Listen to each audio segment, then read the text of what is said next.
Again, I repeat, this week has been a fucking shit show.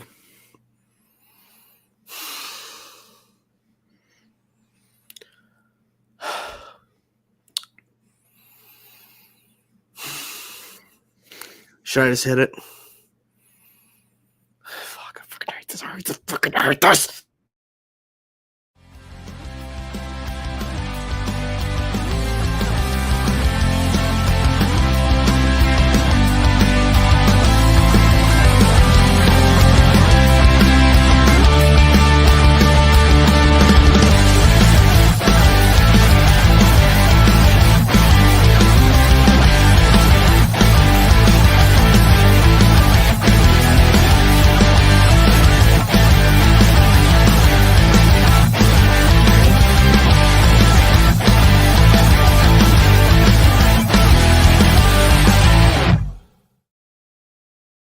Bono.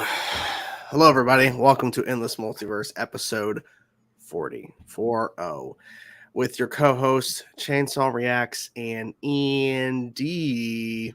And yeah, we're here. My beanie's all messed up, but we are here once again with another filled episode full of shit, literal full of big old shit like this. That is one big pile of shit. One big pile of shit. Now, we actually have some more confirmation versus just, out there news in terms of reports, because James Gunn has been speaking a lot more this past week versus last week. But do we really want to go into this? We might as well start the damn show, because, we have so much crap to get to. Are you ready for this, sir?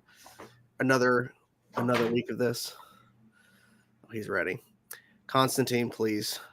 Take us out of this misery. All right, then. On with the show. On with the show, indeed. First up, we actually are saving the DC stuff for a little bit later because we're talking first a trailer that came out that surprised a lot of people because of what it actually contained, which we're talking, of course, Spider-Man Across the Spider-Verse. Now, this trailer did something I wasn't expecting, because I was actually expecting more of a traditional sense of a trailer, but instead the first half of it is actually more of a recap of the first film in terms of Miles' growth.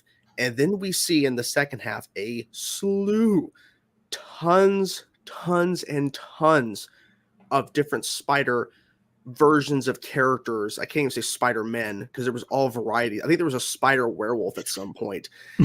So much going on. And we actually have an article that literally lists, they believe, about 41 as of right now they can confirm that are in this movie. And obviously, we only saw a little bit because clearly they showed the small snippets of all those Spider-Men to get us hyped for the amount of insaneness. And look, this is the second film. We still have a third movie that's probably going to go even further than this. No. Beyond the Beyond. Spider-Man, not even further. And I like that title. It's Into, Across, Beyond. So yeah, I didn't like when it was like, because it was initially part one, part two. Yeah, and like I'm like, it's just, if it's meant to be a trilogy, make it a trilogy. I feel like it might be more than a trilogy, or at least Miles' story might be the trilogy, and then we'll get spin-offs. That's my guess. Well, there's a female team-up movie. Yeah. With Spider-Gwen, Spider-Woman, and a couple more.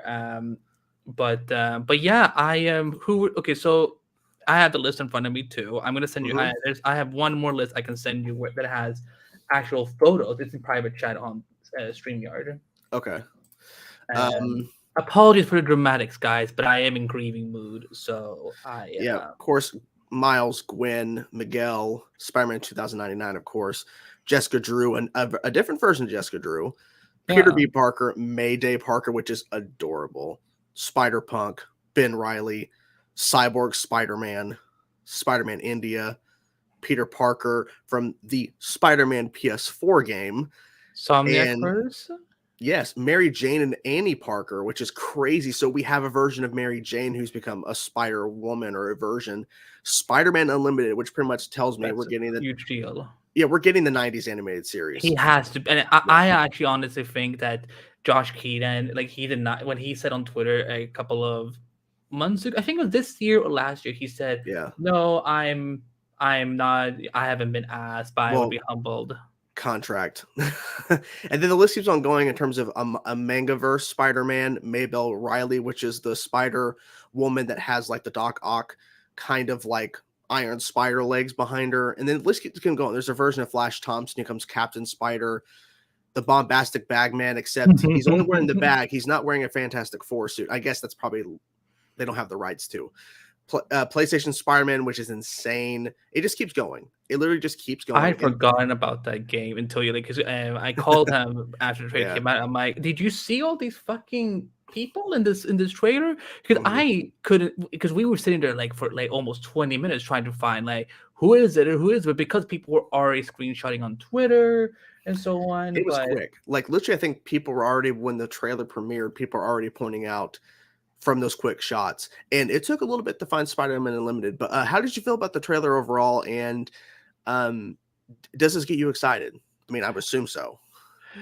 You know what? I mean, I love it, but also like now I'm even more sad that it actually didn't stick to my birthday release date, because it was supposed to come on my birthday. So this would have been fucking amazing to go see on my birthday. But I understand now even more why they had to delay the movie, why there's been a lot of extra post-production work. And I just, again, like this just go to show that, and I'm hoping that Sony will take a lesson from this, is because we got some weird ass news to talk about that broke just an hour ago, but we will talk about it at the very end of the show if we have time. But like they have all these characters at their disposal, and it's like you have a billion Spider-Man, women, people. And I'm hoping that they will take advantage of that to build out their Sony universe, but also eventually, you know, the new Silkverse that we're getting on Amazon, because this is like there's endless potential here. And like everyone who works in the animation department and the VFX and everything, like this is, I mean, I think they're going again for another Oscar. I think they're going to go for. I think they might get another Oscar for this. Potentially. I mean. And I think this might be a way to kind of test the waters to see what Spider people are getting a lot of attention when that film comes out. Like in terms of who are the audience really responding to, you know, out of all of them? Because there's a reason why we're seeing a lot of them in this. Like it can't be just. What surprised you? Like what threw you off the most? Like, oh my god, I cannot believe he or she is in there. I think that the Spider-Man PS4 was quite surprising. I wasn't expecting to see that iteration of the character. Also too, like I said, the spider werewolf, like literally it's a werewolf in a spider costume. It was so strange. And I think just what was really surprising and kind of what tells me about the next two films is they're literally not holding back, because before in the first film we had only a few, but they were, you know, very unique from each other. This is really opening the floodgates.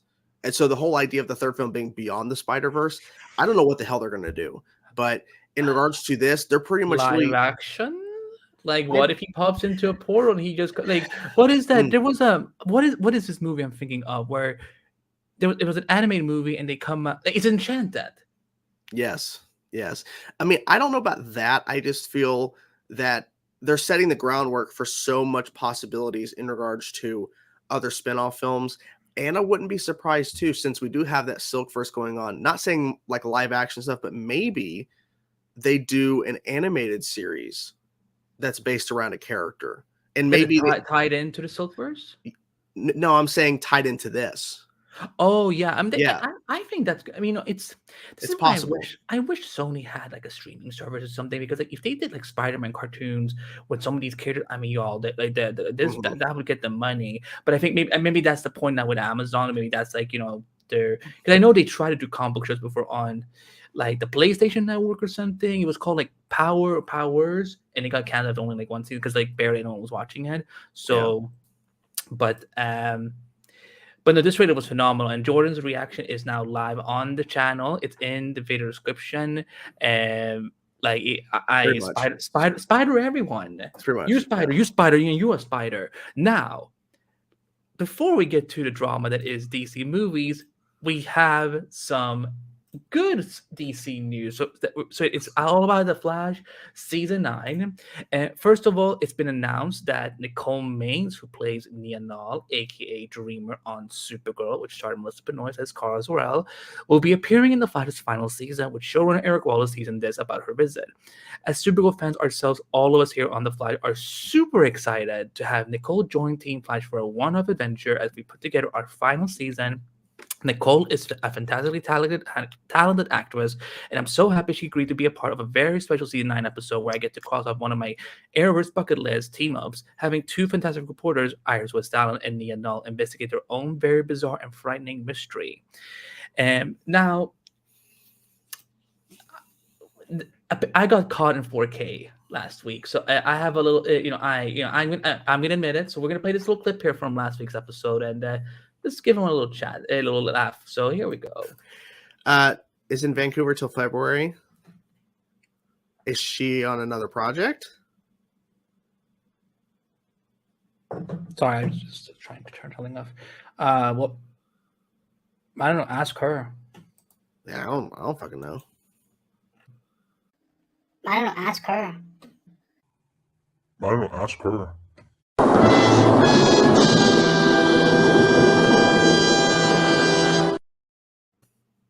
I lied, bitches. I completely forgot that was even mentioned last week until he brought it up. Well, let's talk about this part first, and then we can talk about the trailer. Okay. Because I know you dropped off Supergirl around season 5-ish, but like you've seen Nia before, right? Oh, of course. Yeah, I've seen her for multiple seasons. I mean, and I watched the first 2 episodes of season 6. So I think I reacted to the season 6 premiere, but I did not stop. But I mean, I think this is interesting because when there was this, because I remember like there was like Eric was talking in different interviews and just kind of throwing out that he would like to get a Supergirl alum on the show. Yeah, people kind of predicted either her or Brainiac 5 as 2 potential options. I mean, it'd be cool if Martian Manhunter, but I doubt they would have done that. But who knows? But because he had already, because it was in my interviews that he said someone who's never been on Supergirl, and I guess because the crossovers are kind of like it doesn't really count. So I guess because like they took it specifically during a Flash episode, like because that's why Mon-El, for example, wasn't on because he did appear in an episode of the Flash during Duet, and so did John, and Wynn has been on. So I guess that's maybe why. But I think it's a good choice. I think it's an interesting choice, and the fact that we know that it's her and Iris working together. Obviously, we're going to see her suit up as Dreamer. But the fact that she's working with Iris and not so much her showing up to help Flash, I mean, I'm assuming that will happen, but it's more of a story with them two. That's the most interesting part about it because Eric could have easily went the route of her showing up to help Flash with a rogue or something, but instead it's something that's happening that's an ongoing investigation that Iris helps, and I'm assuming everybody will be a part of it in some way. But I think it's interesting the route. But hey, we get to see her again, we get to see the character again. And that's a win, in my personal opinion. I need to say something to Justin here for a second. I know that there were a lot of people. Because, so what? Just to recap for people who missed it, a couple of weeks ago, Nicole was on Brendan McKnight's Twitch stream. Brandon McKnight, he plays Shasta Piranka, and Kenneth Panel was on it too. But when Nicole came in, people started speculating, "Oh, is she in Vancouver for the Flash?" Now, here's the thing, Justin. To say that this was obvious news means that everyone on the planet watched the stream. They did not. There were like 500, 600 people watching or something like that, but it was not that obvious because there have been no set photos, and she's been in Vancouver for other things too. So I'm just saying, let's just calm down. Let's just calm down the cockiness because we don't need it tonight. I love Nicole. I love Dreamer, and I'm so excited that Eric was able to, because I knew he was really, really passionate about this, and he really wanted to bring this Supergirl alum that he kept talking about. And when we spoke in June, he said that the conversation had went great, and now it was just about like finalizing things. I guess everything worked out. So I'm sorry that I lied. But it's not my secret to tell. But it was 2 long months, because the whole point why I threw up that when the hamster just turns and there's those screenshots, that's the day I made a custom image. That's when I found out. So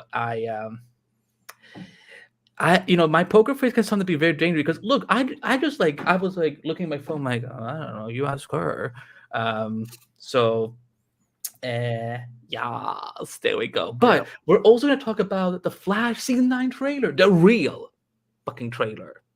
Yeah, we know if you're watching, we know who you are, we know what you did. But the season 9 trailer finally came out. Jordan's reaction is in the video description, and it sets up the final run. The final one. Now that it's been a couple of days, how are you processing the trailer? How are you feeling about it now? Is there anything that stands out to you compared to when you first saw it? The only thing that really, because I mean, literally, it's not. I wouldn't call it a trailer. I call it a teaser because I mean, yeah, it's a trailer in terms of trailers are footage, but in terms of like what did they actually tell us? Not really anything besides showing officially Captain Boomerang. And they showed a couple other shots of other characters, and Barry's been through a lot in 9 years. Okay, we know that. So I'm more excited for the full trailer, like a full 2-minute trailer or something or whatever, because they're eventually going to start dropping more trailers for this. And I'm more excited. Well, I feel like we should, but I agree. And I feel like we should. I'd definitely be more curious about that because they're definitely going to start promoting Blue Death in the trailers before the show starts. A lot of blue in that trailer, look in that little window with the electricity. There's lots of blue there. But they're definitely going to be pushing that because they want people to people to tune in for the final season. And I said this in my reaction that the show looks a little different. Maybe I'm crazy, but it looks different. But you're not the only. Everyone's been saying this too, but I'm like, it looks a little different. I'm not sure what it is. It doesn't look that much. I think they're just shooting at a little more different locations this year. I mean, that could be it, but I think the color grading is different. There was that, and someone was talking about the ratio aspect. That I'm like, I had to go back and look at some old trailers, and the thing was, it might be different. They might be doing something different, but also at the same time, if they're producing the show with like different types of camera equipment, that is a huge risk to do in a final season when especially when you're 9 years in and budget cuts are going to happen. So, but there's definitely something a little different about it. It could, but again, I think it's more about to do with the locations and maybe the way the trailer was edited. But it's definitely one of the better edited trailers. It's sad. Like it's good. You know what would have been great? Because first of all, there was a lot of like exclusives from like the Dreamer thing was exclusive, the trailer was exclusive, these photos that we're going to show you in a second were exclusive. But I'm like, you could have shown this trailer during you could have hyped this up during the Star Wars series finale. Oh lol. They could have shown it during the Star Wars series finale, like while there were shows still airing in December. And now it's like a portion of the fandom will see it on Twitter or on YouTube. Yeah, but people who are not on social media, they're definitely going to start pushing it when it gets close to release, and I feel like they're going to have more trailers to do that. And I feel like this trailer is based off maybe the first 2 episodes of the show. At least I don't know. I mean, it felt like that to me. I don't know. I have no idea. But maybe there was more. I mean, they had a shot of Goldface, and like I know set photos of him didn't come out till later, so it could possibly be covering multiple. But I just feel that they're probably saving for a bigger trailer before the show comes back. I'm hoping that's the case because the show deserves to end on a high note, regardless of how people feel about the show overall or how it's kind of roller coaster through its run. In my opinion, it deserves to end on a high note like Arrow did. Arrow, in my personal opinion, besides that backdoor pilot that went nowhere, season 8 was so good of Arrow because they found a way to tie it to Crisis, but also to literally just basically it's a good Oliver story. Bring the nostalgia back for all previous seasons of Arrow. They found a way to bring back a lot of that nostalgia and made us love the show again, even if people dropped off. But for me, it's like it just solidified Arrow being a great show. I hope the Flash does the same thing. But there's some fun stuff coming that I'm hoping they announce it sooner rather than later. But the thing is, I don't trust the CW and Nexstar anymore, and that's why I'm like, in the perfect world, I would have aired this 2-minute. I would have aired a 2-minute trailer during Stargirl or something like that, and like done, a little more pushing and so on. Now we have less than 2 months, but listen, I'm excited for the show to finally come back, for it to end on a good big note, and Blue Death, bring on that sexy electricity. But yeah, we also have some photos from. I don't know which episode these are. I know one episode that one of these photos are from, but that's not allowed to say. But we have from TV Line, we have look at Mrs. Iris Westdown and Mr. Barry Allen looking glowing and shining and having a drink. And what is happening here? They're announcing that Chainsaw Reacts is about to get sponsored on YouTube. And here Barry is looking very distressed. That's a good shot. He's probably being like, who the fuck is that man with the axe over there? Exactly. Yes, David, I said that. Yes, I did that. Does these images excite you? Like, are you excited? Like, because you and I, we don't really talk about West Allen that much. I know you're not that big of a shipper, but I know you love. So, are you excited for this married couple to enter their final season? I mean, we'll see what happens. I mean, photos are fine, but like I said, I'm waiting for the show. I mean, like that flash shot was great, but I mean, we'll see what happens. I'm not that big of a romantic guy in my stuff, so that's just how I feel. But is he frozen? No. Oh. I mean, yeah. But we have more good news from the CW. Actually, from the CW. Mm-hmm. I mean, well, yeah. Technically, if you want to get excited for this guy. I mean, there's one thing I don't know if you're excited for, but we have some news in regards to premiere dates, and this is the last thing before we get to all the DC drama. So make sure you guys stick around because we got a lot of shit to get to here. So we have the official premiere of Superman and Lois, and I know you guys are excited. Gotham Knights. Okay. Anyways, we have another shot of, and that's our first official look at the new Jonathan, which is kind of. I actually haven't seen these images, so this is really interesting. But the first official look at the new Jonathan, it was so weird that they chose this when literally you can't hardly see his face. But okay. But we have the premiere dates, and the premiere dates are this Tuesday, March 14th, starting at 8/7 Central. Now, is Superman and Lois going first? I'm assuming. Yeah, Superman and Lois at 8 p.m. followed by Gotham Knights at 9 p.m. because it's fucking Batman. It's fucking because it's Batman. You mean Meaty's dead, right? So essentially, Superman and Lois season 3 opens up a few weeks after season 2 finale, which is kind of crazy, and it goes about the Kent's romantic bliss only shines a light on how isolating the secret can be. The secret, of course, as we all know what that is. And then it kind of goes on from there, especially about what's interesting and most to me in this synopsis is the fact that the Kent boys, Jonathan and Jordan, find themselves being pulled in opposite directions as Jordan discovers what a superhero identity really means. And Jonathan, the new Jonathan, searches for a purpose beyond the football field. And that's something that I feel like was going to have to be addressed because Jordan literally is now not a superhero, but technically he's going that direction. And Jonathan has to figure out a way to cope with this. And it's so weird. Like, I'm still trying to process the fact that it's a new Jonathan who has to take on this major character direction because it's not like this actor, our new Jonathan, has been in the show since the beginning. He has to take on a role that has been inhabited by someone else. And I get it. Recasting happens a lot. But in terms of how far Jonathan has come in terms of the storylines from season 1 and season 2, it's going to be bizarre to see a new guy, but I give him all the respect in the world for doing this. In terms of Gotham Knights, all they did was announce the premiere date. We don't have any new information. These photos are new though, so that's something. Well, yeah, but in terms of like a synopsis or more information in regards to like just what the only one I got from CW was the same one we got in May. Yeah, so I was like, that's why I'm saying it's nothing new besides the images. So, I'm excited for Superman and Lois. I'm probably I will react to the pilot of Gotham Knights, but I'm not guaranteeing I'm going to continue watching the show because I'm not one of those people that hate watches. But how do you feel about the premiere dates and the images? I mean, this is we're finally getting some more information here. I'm glad that we finally have this settled, that this has been put to rest, and that we know that we can go into the holidays and we can look forward to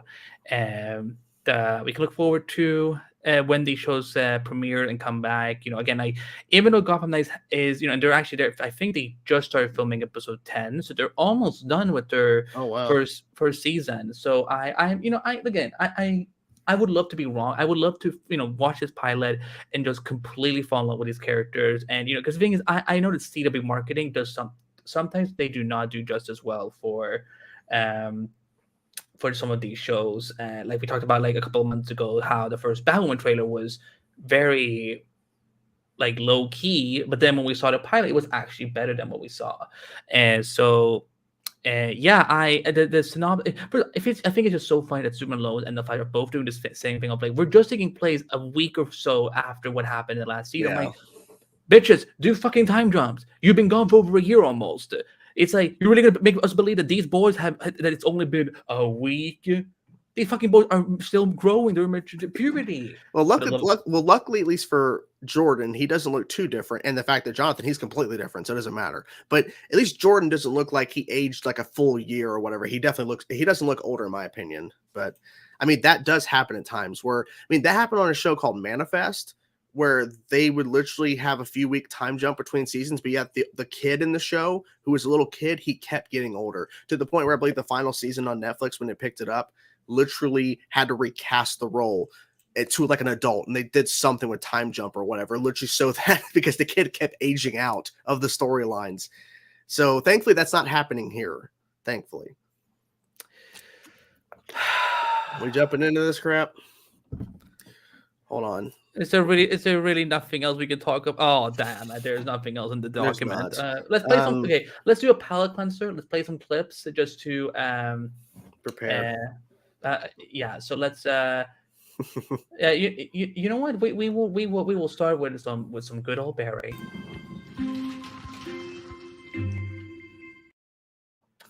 And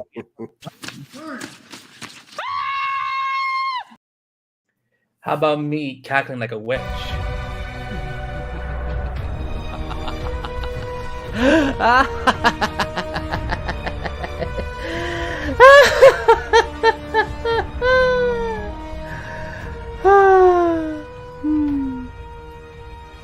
Well. Now you pick one. The Rock, when he left for vacation and came back to DC Studios after the show. I leave Central City for 2 seconds. Oh no, you did not. Yeah. That is so petty. James Gunn to the current continuity of DC.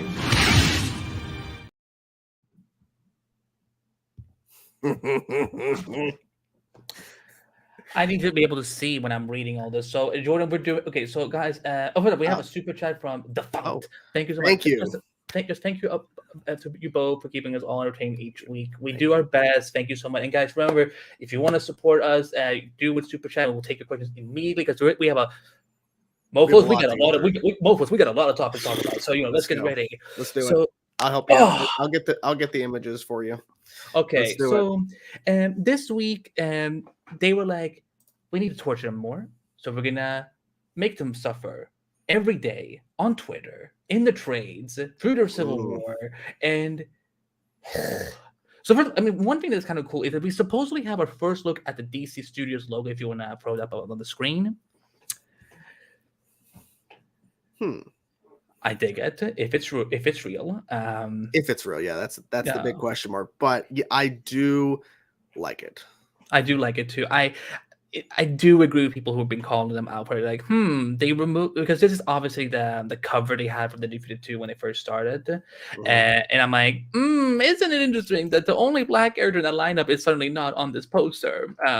So anyway, yeah, so we're gonna start with Wonder Woman Free. There was a lot of confusion last week, but Patty Jenkins, the director of Wonder Woman and Wonder Woman 1984, has come. She broke her silence this week with a very lengthy statement, not just about Wonder Woman Free, but also Rogue Squadron, essentially saying that she actually has a new deal with them, that she's actually still signed, she's still on board to do that movie. And just to quote quickly, like when I originally left Rogue Squadron after a long productive development progress, when it became clear it couldn't happen soon enough, and I did not want to delay Wonder Woman Free any further. When I did, Lucasfilm asked me to consider coming back to Rogue Squadron after Wonder Woman Free, which I was honored to, so I agreed. They made a new deal with me. In fact, I'm still on it, and the part has been in active development ever since. I don't know if it will happen or not. We never do until the development process is complete, but I look forward to its potential ahead. And then she addressed a lot about that she didn't walk away. I was open to considering anything asked of me. It was my understanding there was nothing I could do to move anything forward at this time. DC is obviously buried in changes they're having to make, so I understand these decisions are difficult right now. And essentially, it is kind of a farewell to the franchise, and she wishes everyone the best of luck, and the honor she had working with Linda Carter and Gal Gadot and all the Wonder Woman fans that support her and so on, and to just and remind everyone to keep up the Wonder Woman spirit. Any day that you face struggles, try asking, what would Wonder Woman do? I hope her beacon of love, truth, and justice is always there to lead the way for you as she has done for me. And yeah, so right now, at the time of recording this, we do not know about Gal's status. It's speculative because there's so far from everything that's been said, they're still interested in wanting Gal. Patty seems to be the one that is kind of done, but Jordan, we were very emotional about this last week, and now hearing from Patty. First of all, also because I also would love to hear your take on the Rogue Squadron thing, because I don't know what. I know it's a Star Wars movie, but I don't know what it's focusing on. So, like, how do you feel about Patty's response, and what does this do for you now a week later? I appreciate her responding because I think her whole point was to address the rumors and address the stories that were going around, because there were so many contradicting reports over the past week that we covered in last week's show. There's so many contradicting reports about the timeline of events, who exactly axed the project, like in terms of when did all this occur. And the assumption was it wasn't fairly recently, but it could have been. But so she addressed a lot of things. And I think Patty had to do that, because if she did not, the speculation would have just kept continuing about what really happened behind the scenes. Obviously, we're not going to learn all the nitty gritty, all the details, but we learned enough to know that she didn't walk away. She didn't have a freak out moment. She didn't leave in having a fight or whatever. She literally was willing to do whatever. And they politely said that it's not fitting in our slate. Your point about Gal, like they still want her. After the news that we'll be covering in a bit in regards to Superman, I don't see how they could keep anybody at this point. If you're going to go the route of what James is going to be doing with Superman, I get it. Wonder Woman never ages, but if you're not going to continue, you have to get rid of everybody. And it's unfortunate, because for the last number of years, we've known Gal as Wonder Woman. We've known Henry Cavill Superman. We've known Ben Affleck is Batman, and then there's the Michael Keaton thing, and the Robert Pattinson. It's like so many different things with that. But there were certain actors attached to certain roles. Jason Momoa is Aquaman. But the unfortunate truth is now, I'm changing my tune, because literally with the new information we got this week compared to last week, I was saying last week, soft reboot. But now with this, she's willing to do whatever, and the fact that they told her no pretty much tells me they want to go into a different direction with someone else's vision. It would have been interesting if they would have kept Patty on for a rebooted Wonder Woman with a new Wonder Woman, but I guess they want someone new to come in. That's my guess.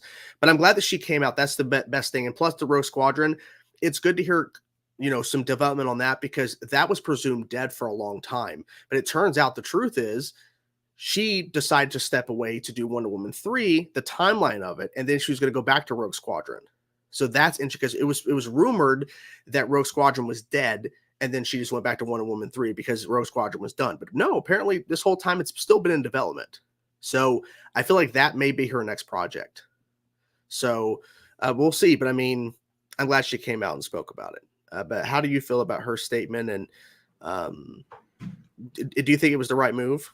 I think it was. Yeah, because it was not like, there was that one report that was really making her look very problematic and like trying to paint her name and so on. The problem is that because we have, and like, yes, I'm about to get a little bit topical here. So people who, if you don't like it, not my problem, because you need to hear the truth.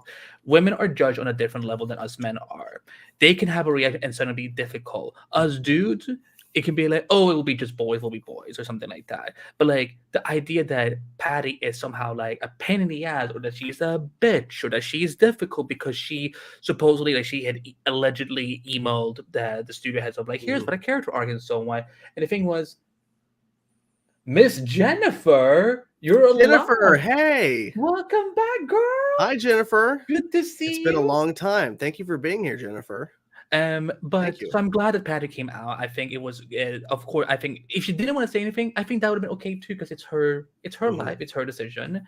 But I'm proud of her, and I wish the best for her, and I'm hoping that maybe something, if the powers that be can come together somehow, maybe, she can work on a different DCU project, because it seems like even they are kind of like seemingly wiping the slate, they seem to still want to work with some of these talent. Like, we're going to talk about it in a moment or so, which I think maybe we can see Patty bring to life a different female character, that we haven't seen before.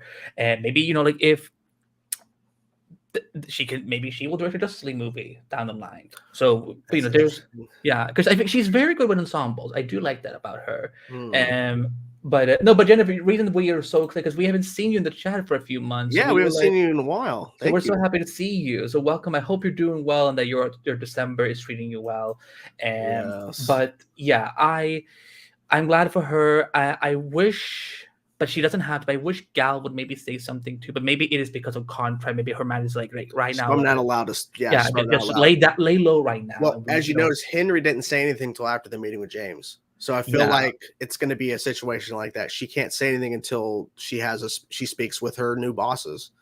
Yeah, exactly. So, and also because we also remember the holidays are kicking in soon. So soon, like somebody, these executives, so they're not like next week. I don't think they're gonna have a lot of meetings. Like I think that's why I think Zasla allegedly, reportedly, moved up the meeting from what I had heard to do it a little sooner. Partially because like I think he wanted to hear more things. Also, I think he realized the press is now hearing so many different things. But let's take a step outside the DCU for a second. Let's go to the reverse, Jordan. Let's go to the Matt Reeves universe because I'm already laughing.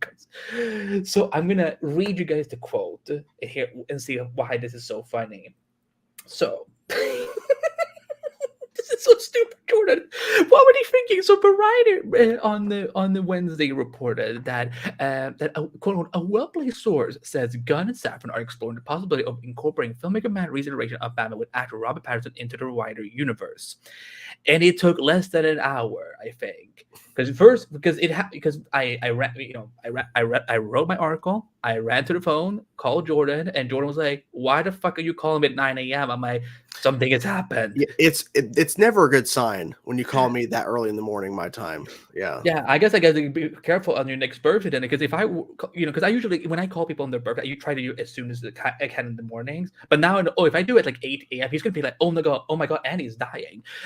But James Gunn came out and said the following: there are few reporters I love more than Adam B. Vary. Truly a good guy, but in this case, he needs to get a new story, as this is entirely untrue. The Batman 2, it remains on track. The script is still being written, and Matt Reeves is still direct, and Robert Pattinson will still star as Bruce Wayne, aka Batman. Jordan, let's have some fun and laugh a little bit, because you and I, we went from like having like anxiety attacks on the phone to them being like, what the fuck was this guy thinking? You go first. Well, it really comes down to what Justin said here. James Gunn is the scoopers killer. He really is. He really will shut you down so fast. I want to look at it. I'm going to look at it from two sides: the business side of it and the fan side of it. Business wise, I understand why this was rumored and why this could have been a thing, because look at the past couple of DC film projects that have come out. Look at the box office. Look at the critic responses. Look at the fan responses. Compare that to the Batman. The Batman crushed box office wise, critic wise, fan wise.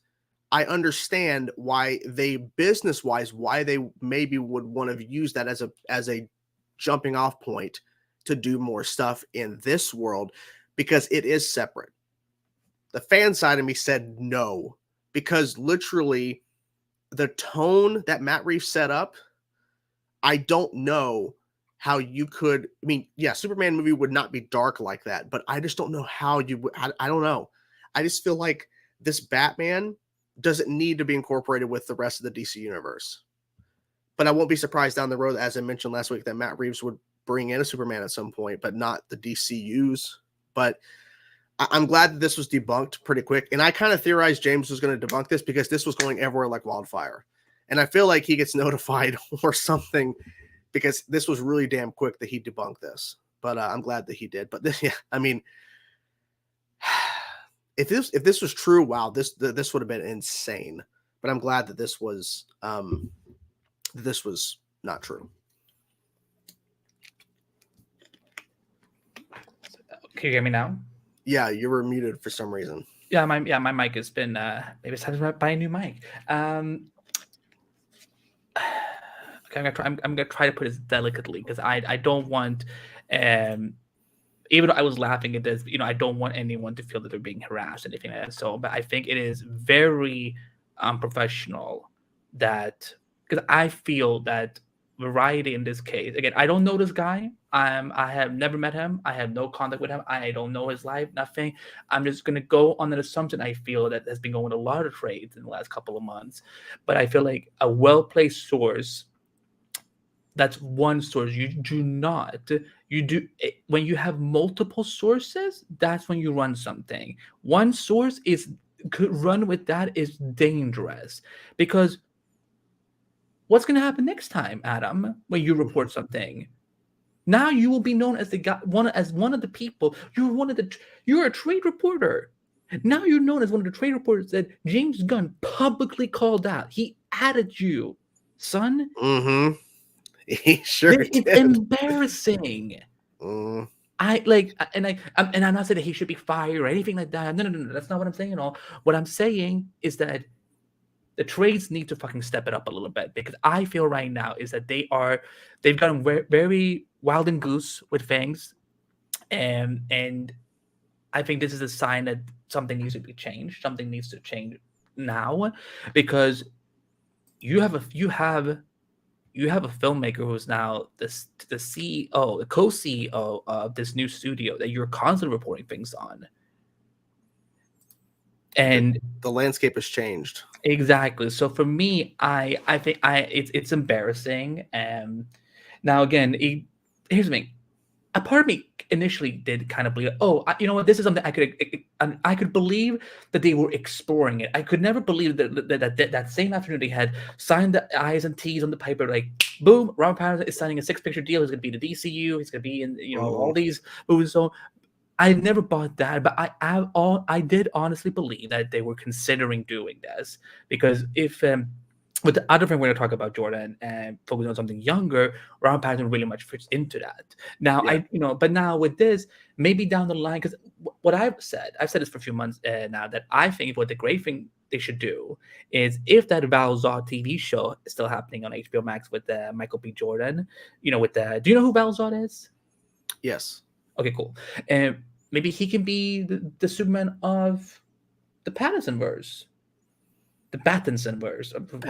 I mean, it's possible, yeah. Yeah, but yeah, I'm embarrassed for Variety. And this is why I don't run things willy-nilly. That's why I'm no scooper.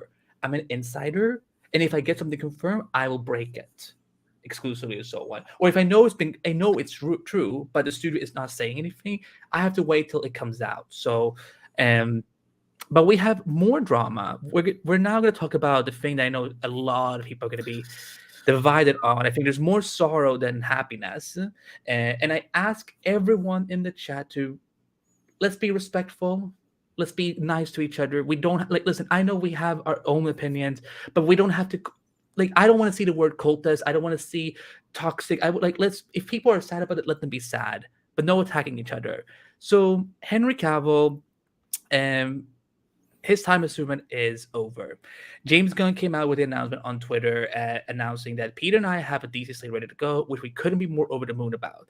We'll be able to share some exciting information about our first part at the beginning of the new year. Among those on the slate is Superman. In the initial stages, our story will be focused on an earlier part of Superman's life, so the character will not be played by Henry Cavill. But we just had a great meeting with Henry, and we're big fans, and we talked about a number of exciting possibilities to work together in the future. And Henry Cavill came out with a statement on Instagram not too long after and said, "I have just had a meeting with James Gunn and Peter Safran, and it's sad news, everyone. I will, after all, not be returning as Superman. After being told by the studio to announce my return back in October prior to their hire, this news isn't the easiest, but that's life. The charging of the guard is something that happens. I respect that. James and Peter have a universe to build. I wish them and all involved with the new universe the best of luck and the happiest of fortunes." And for those who have been for those who have been by my side for the years, we can mourn for a bit, but then we must remember Superman is still around. Everything he still stands for still exists. An example he sets for us are still there. My turn to wear the cape has passed, but what Superman stands for never will. It's been a fun ride with you all, onwards and upwards. And James has also came with some clarifications, and that when he stated to a follower, I'm writing, and have been for a while. We don't know who's directing yet, and there is quote no way that this film will be an origin story. And then a follower went a little hostile, saying, "Son, you said what it will be. Him meeting people for the first time is an origin story. How much did Disney pay you to score that one thing Disney had going for it?" And Gunn said that Superman will quote not be meeting the major character for the first time either. He's merely younger. The reboot will focus on a younger Clark Kent during his early days in Metropolis as a Daily Planet reporter, which will include major characters like Lois Lane. And a report also came out from Hollywood Reporter today of what led to they're calling it the fall of Henry Cavill's Superman. And one part of it, they're saying that from what they're hearing is that it was partially because of Dwayne Johnson. And in the end, this is what Insider says to Hollywood Report, in the end, he was a pawn in Dwayne's failed attempt to control a piece of DC. Now, Dwayne Johnson has not made any statements or comments about any of these stories. He's been tweeting about other stuff. He's living his life, living his career, whatever. He has not talked about this. And as we know, they had plans to do a Mantle sequel with Michael DeLuca and Pam Abdi, who are the co-chiefs of Warner Bros. Pictures film group. And they had Peaky Blinders creator Stephen Knight come on to write a treatment. And we learned this afternoon, that Brainiac was going to be the villain of that story. If the treatment had been greenlit and then proceeded to be produced and filmed, then Brainiac would have been the villain of the movie. Henry Cavill was paid $250 each for his cameos in Black Adam. $250,000, not $250. Oh, sorry. Would it be 200? He was paid $500,000 to do cameos in Black Adam and the Flash movie. Black Adam, obviously, the scene has been shown. The Flash movie reportedly his cameo has been cut, but this is where, can you throw up the Civil War image, because people need to remember this. These fucking I don't know what they're doing this week and this past week, but they're having a pissing contest because everyone is saying he's in it. They haven't decided yet. Oh, they've cut it. It's make up your fucking minds. It's clicks. So Jordan, it's easy clicks. So Jordan, I ramble now. How are you feeling? This is what I think made many of us very upset, and that's why I was going into this today, again, I yeah. Go ahead. I have a couple of thoughts. I feel at the end of the day, it's shitty news. It is, because we literally just heard in October that he was going to be getting more projects. He was coming back. However, the more I've thought about it, I feel that this was bound to happen because things were just kind of falling into place over time. The new ownership, Discovery buying out Warner Brothers, and the fact that Black Adam literally just did not perform well. And they were probably looking at the rest of what was to come out in terms of what they pretty much picked up from the old regime. And the thing is that I was saying last week, soft reboot's probably going to the way they go. They're probably going to keep a lot of these characters, and they're just going to go different directions. With James Gunn and Peter Safran coming in, that pretty much tells me that they were brought in to reboot. They were brought in to make major shifts, major changes, and just continue with the same cast. I get it. People wanted these casts, because I do. I love the Snyder Cut. I love a good portion of what they did with the DCEU. However, it overall was not working. Black Adam should have made more money. He is a new character to general audiences, but realistically, that movie should have made more money.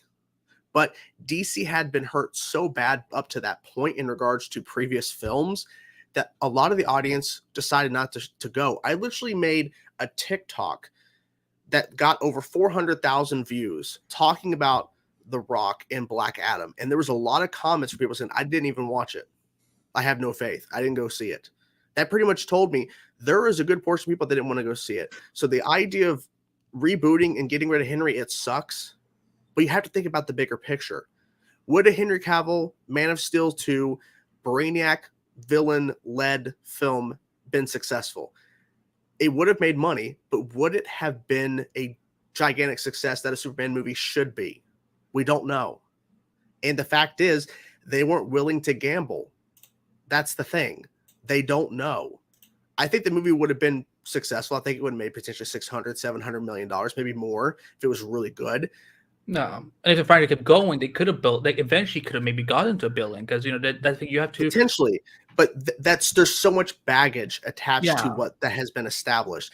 And even though the Suicide Squad, James Gunn's The Suicide Squad, not Suicide Squad 2016, but that film, even though it was same day and date at HBO Max, that film realistically, if it came out at a better time and there was no pandemic, that movie would have been more successful, I think, because of the quality, but it still would not have been enough because of the baggage from the first film. It made a lot of money, that first Suicide Squad, but a lot of people disliked that movie. And so the fact that there was just so much connected to it. So I'm pretty sure when David Zaslav brought James Gunn and Peter Safran in, they said you have to reboot. So unfortunately, we had to lose Henry. We had to lose him, and we're probably going to lose everybody else. That's the only way, unfortunately. And it sucks, but we have news later on that is really good for Henry. So it's not like Henry Cavill is just like never going to get work again. Plus, they made a point to say that he could possibly pop up in this new DCU as someone else. And I threw out he could play Jor-El. He could literally play Superman's father. He could do that. That'd be a great way to pay homage. In Flash, we need to know it had to be in Flash because this boy does not look that old enough. I've already said this. They could make him older with some gray in the hair, growing his beard, dyeing it, and getting it grayer. They could do it. I think it would be a great way to pay homage to him playing the role by playing the father of Superman. I think that'd be great, right? I don't know about playing Pa Kent. I don't know about that. Oh, good Lord, no, but Jor-El, I think that'd be great. It'd be a great way to do it. But it all depends. It all depends on what they're doing. But it's unfortunate. But hey, we got Henry. We got Henry, Man of Steel. We got to see him in the Snyder Cut, which was great. We got him in BVS, the Ultimate Edition. We got some films. We have story with him. Yeah. It's just, and they will never disappear. They will always exist. Yeah. And the fact is, too, real fast, Brainiac, that's not shocking to me whatsoever. And honestly, I kind of wish they wouldn't have done Brainiac in the treatment because it's so typical to go Brainiac after you've already done Lex and you've already done a Zod. I feel like they should have done something else. I don't know who, but it's a typical choice. I feel like it should have been somebody else. But how do you feel about all this? I feel for Henry that he left The Witcher. Again, there's mixed stories about all that and so, but knowing that he lost out on, because apparently allegedly he was paid $1 million per episode, and I think part of the reason why he left the show, partially because of the creative reasons or whatever, but I think he left the show was probably because he thought that Superman was the next chapter for him again. So for me, what I wish, it's sad. And again for me, because I want to speak on this as a Snyderverse fan, that because my biggest desire with that movement for me personally, and I'm speaking just for myself, I'm not speaking for any fans in the movement, was to see Zack getting to finish his story. And then we can move on, and maybe I don't know, maybe they can do it in comic form or something like that. Because I think that would be great. Because I think what's so upsetting about all this is that we don't get a chance to say goodbye to this. Because as of right now, Aquaman and the Last Kingdom. Why didn't you just call Aquaman Calling the Last Kingdom? Jesus Christ, is the last movie from the previous DC regime. I don't want to fucking end this universe with Aquaman. I love Aquaman, but it's like it should be something that brings all of them together. And we can't even do that with the Flash because headlines, Hawaii, you all know that. So I'm upset. I am upset that because this is all. There's no one to. This is not Zach's fault. It's not Henry's fault. It's not even really James Gunn's fault. It is all Warner Brothers' fault. These previous CEOs and regimes and executives. This is all their fault. They made this mess. If they would have just trusted their filmmakers and had a better relationship with them, 2017's Justice League would never have happened because everything went wrong from that movie. And it was not because of Zach or because of his Dark Lord Ed style or whatever. It was because they took in a fucking piece of shit director that they thought could make. He can make the DCU like MCU now because he made 2 Avengers movies that made billions of dollars. That's why I don't give these people any train of thought. I don't give a shit if they never work in Hollywood again, because I feel that a reboot. Yeah, like here's the thing. I'm gonna accept that a reboot is happening. I can say that, but there's a full-on reboot or start reboot. Like until we hear, because right now there's just so much speculative, and look, because we have had so many fears this year that all turned out to be wrong. So right now, I'm like, until I hear, I will be there. There's some kind of reboot, but to what extent? I'm glad that Henry came out and said something. I'm glad that James has also been he's been sticking up for himself, and because there was also. And there was one other tweet, for example, where someone had said, the cold indifference to letting Henry Cavill go and tweeting about everything but is truly CEO role worthy. I couldn't do it, but I have a heart, smiley face. And Gunn kind of got candid with him. And like, I'm anything but cold about it. I sat down in person with Henry yesterday, and we had a very open and honest and respectful discussion. We've communicated since, and he and I are still good. And I said what I needed to say yesterday. Not sure what else you would like me to say. And I don't think there is anything else he can say. There's nothing like we are not privy to those meetings. We are consumers, we buy their tickets, but we do not we have no privilege. We should not be feeling entitled to be able to hear what they're saying. Because if they're on good terms, that's all I need to know. Sometimes you can like Jordan and I, we disagree with each other, and then we go back to being good friends. Like it's like just because James Gunn is doing his own Superman movie without Henry, it does not mean that he thinks Henry Cavill's Superman was shit. It doesn't mean that he's shitting on the Snyderverse. It doesn't mean that he hates us fans, whatever. There could be a lot of varied combinations of that. There were probably something. This was probably something that David Zaslav was also pushing for, because look what's happening. Jordan, how many shows is HBO Max canceling and taking off the streaming service? They're still continuing to pull stuff, and they're going to continue to take off $800 million in tax write-offs and budgetary cost. Like, they're going through a major overhaul. So, unfortunately, Henry, it was horrible timing. That's what it was. Yeah. If there was no Black Adam cameo, this just would have been solidifying he's not coming back. But the fact is, unfortunately, the timing of the cameo in the hiring of James and Peter was really bad. It was really bad. But yeah, this is rough.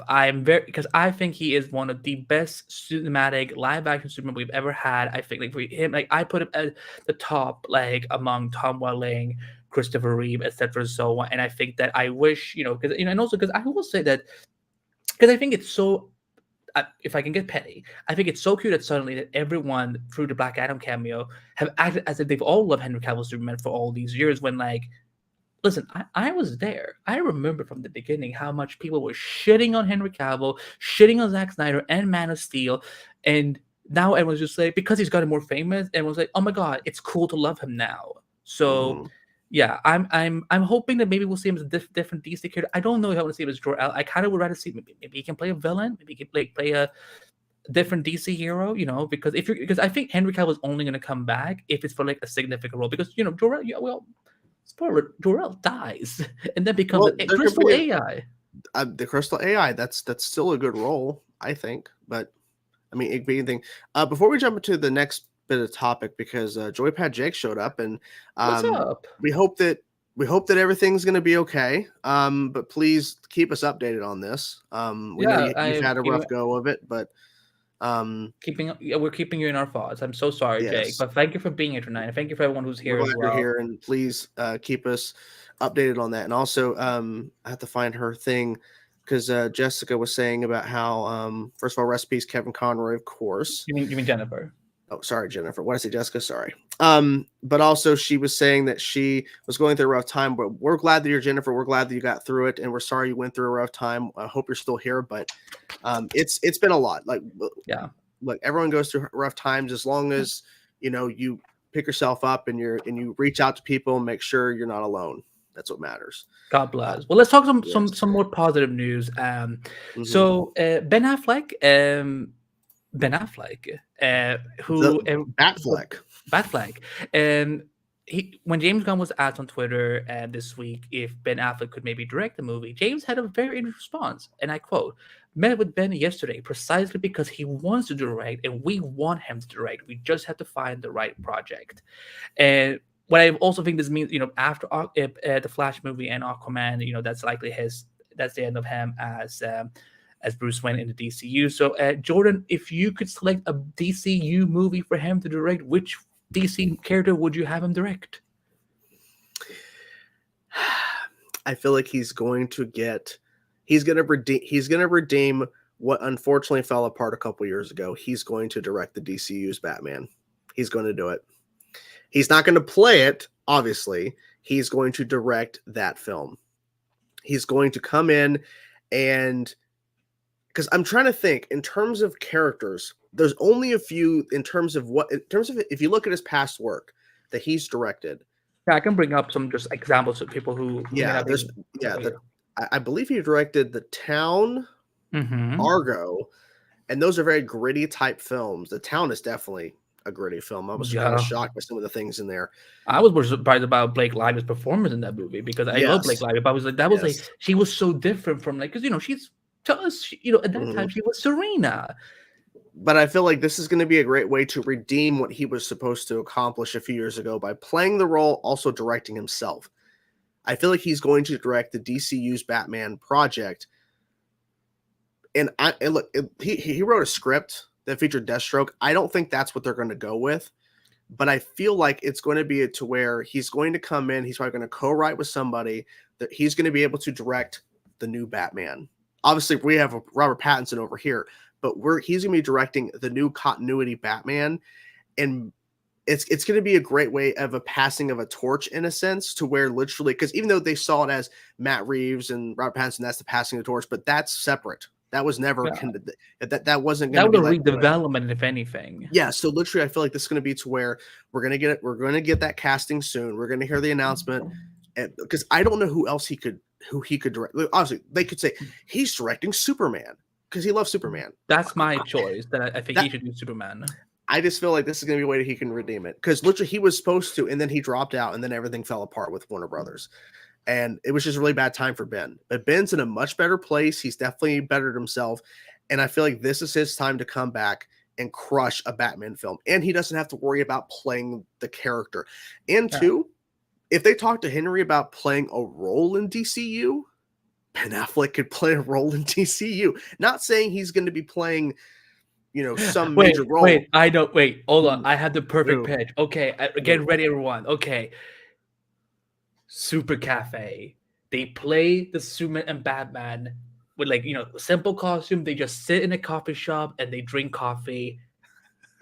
They bring how it should have ended into the universe. Yes, that's what I think they should do. But I feel like they could just do the script and change so they could alter the script. Throw out everything. If they're rebooting. Throw out everything. Like the script, of course, the script was never developed into anything. So they realistically could take elements of that script and make it into this new continuity, because my guess is with Superman not being an origin, Batman's not going to be an origin. So they could make it work, but that just really depends. I'm just saying, I feel like it would just be a really cool way for Ben to come in and not have to worry about playing the role while also directing. Having to work a lot of pressure. So this is going to be good. This is going to be good. And I'm not saying they would do this. Ben could play Thomas Wayne. Just saying.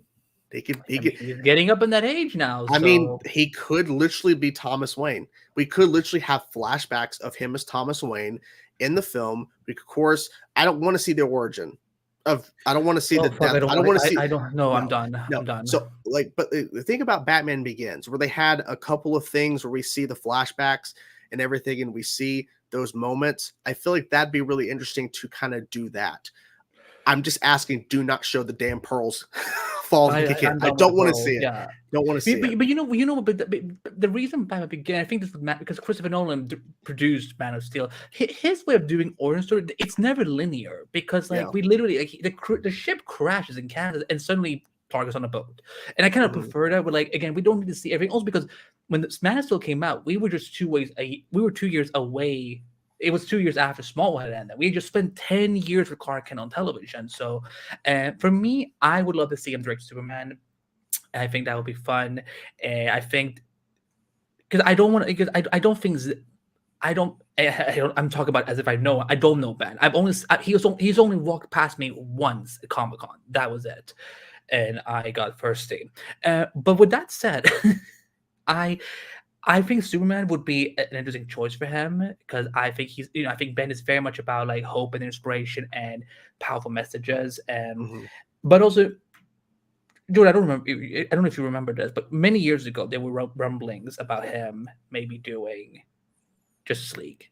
Yeah, because he's also because that's the thing. If you look at, so I'm gonna bring up the films he's done. He's done Gone Baby Gone, The Town, Argo, Live by Night. They are a lot of ensemble movies where you work with a lot of group actors.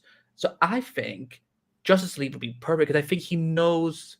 Because I think for something like Justice League, you need an actor director to. Oh, I blew his mind.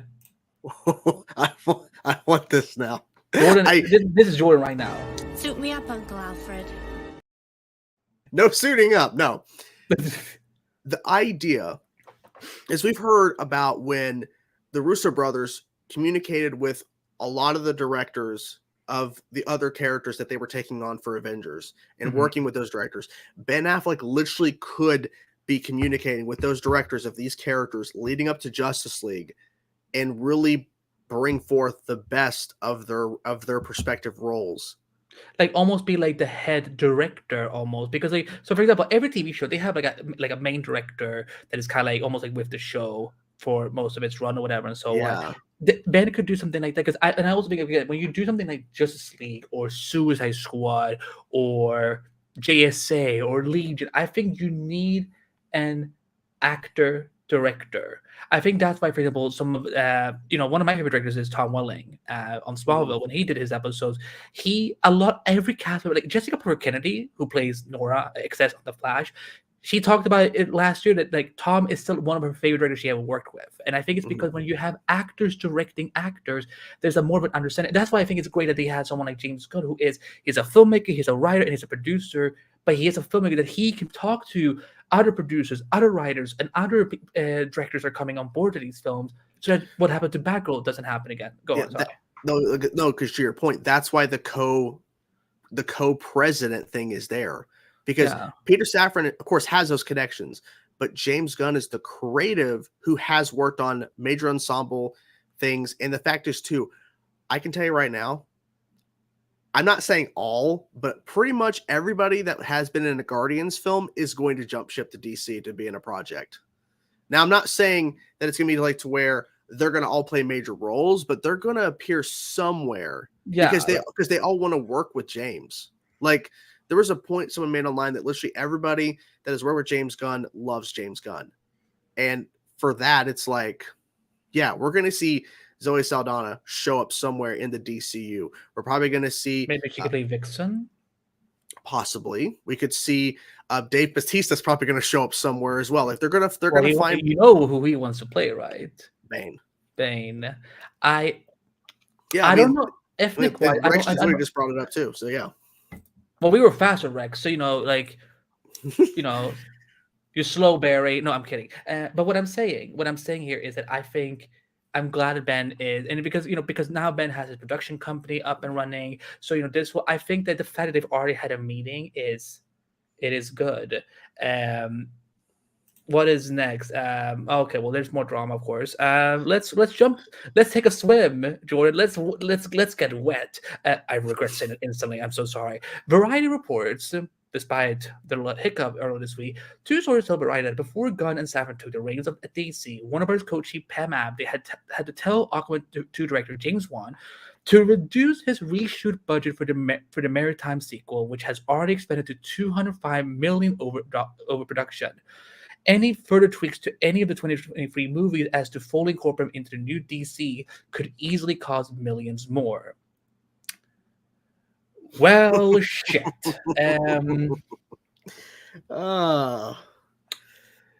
So for people who are like, recast Amber Heard and bring me in a new mirror, that ain't happening. More Justice League cameos? They don't have the budget. They don't have the budget. Do you want more Justice League cameos? You're not fucking getting it.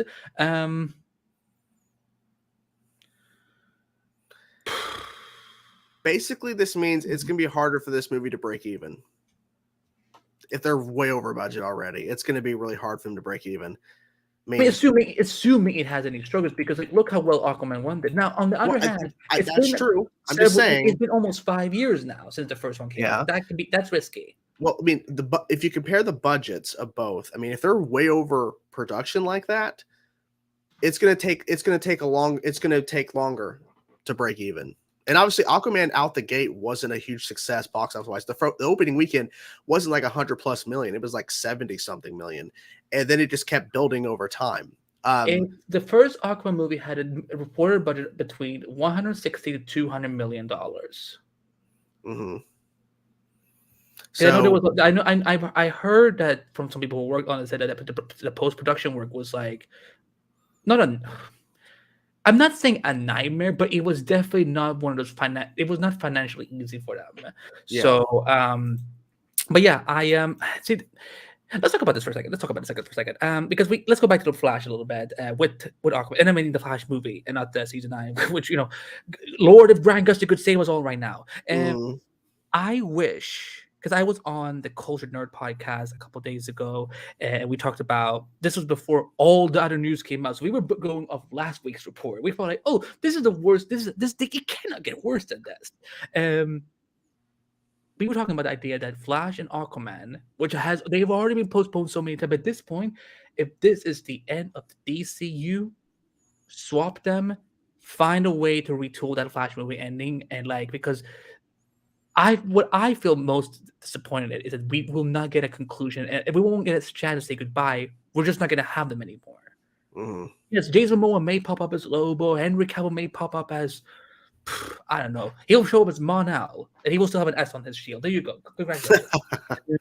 That would be so fucking funny if he comes in as Mon-El, and they're like, oh yeah, because in the comics, Mon-El is kind of considered as Superman's cousin. So I'm like, how interesting. You would happen to be related to someone of the House of L family.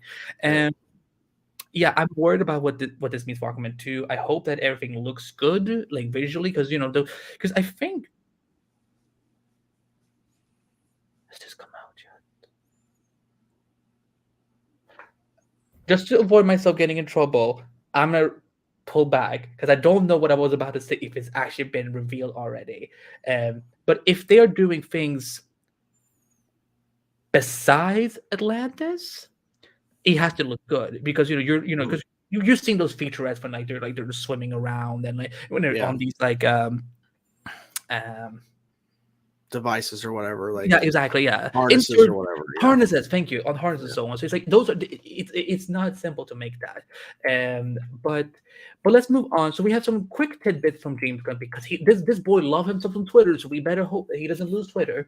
And when someone asked him about if Batman will be in the DCU, he says he is a big part of the DCU. And when someone asks what if there's going to be some balance between smaller characters and bigger characters, James Gunn said it will be focusing on the most well-known and some lesser-known characters simultaneously. We talked about Gunn getting candid about Henry Cavill's meeting. When the fan asked, "Good morning, Mr. Gunn. You may have answered this before, but what is your absolute dream DCU project now that you're co-running the studio? Now that you're co-running the studio?" And Gunn said, "We're making many of them." So this is I know, and let's take that image for a second. Thank you. I know that for people who are particular fans of various aspects of the DCU, this week is disappointing.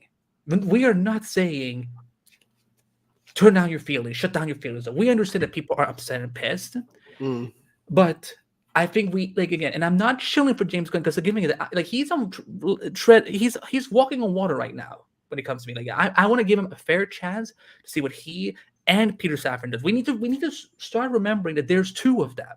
Not everything is being decided by Gunn. It's also by Peter Safran.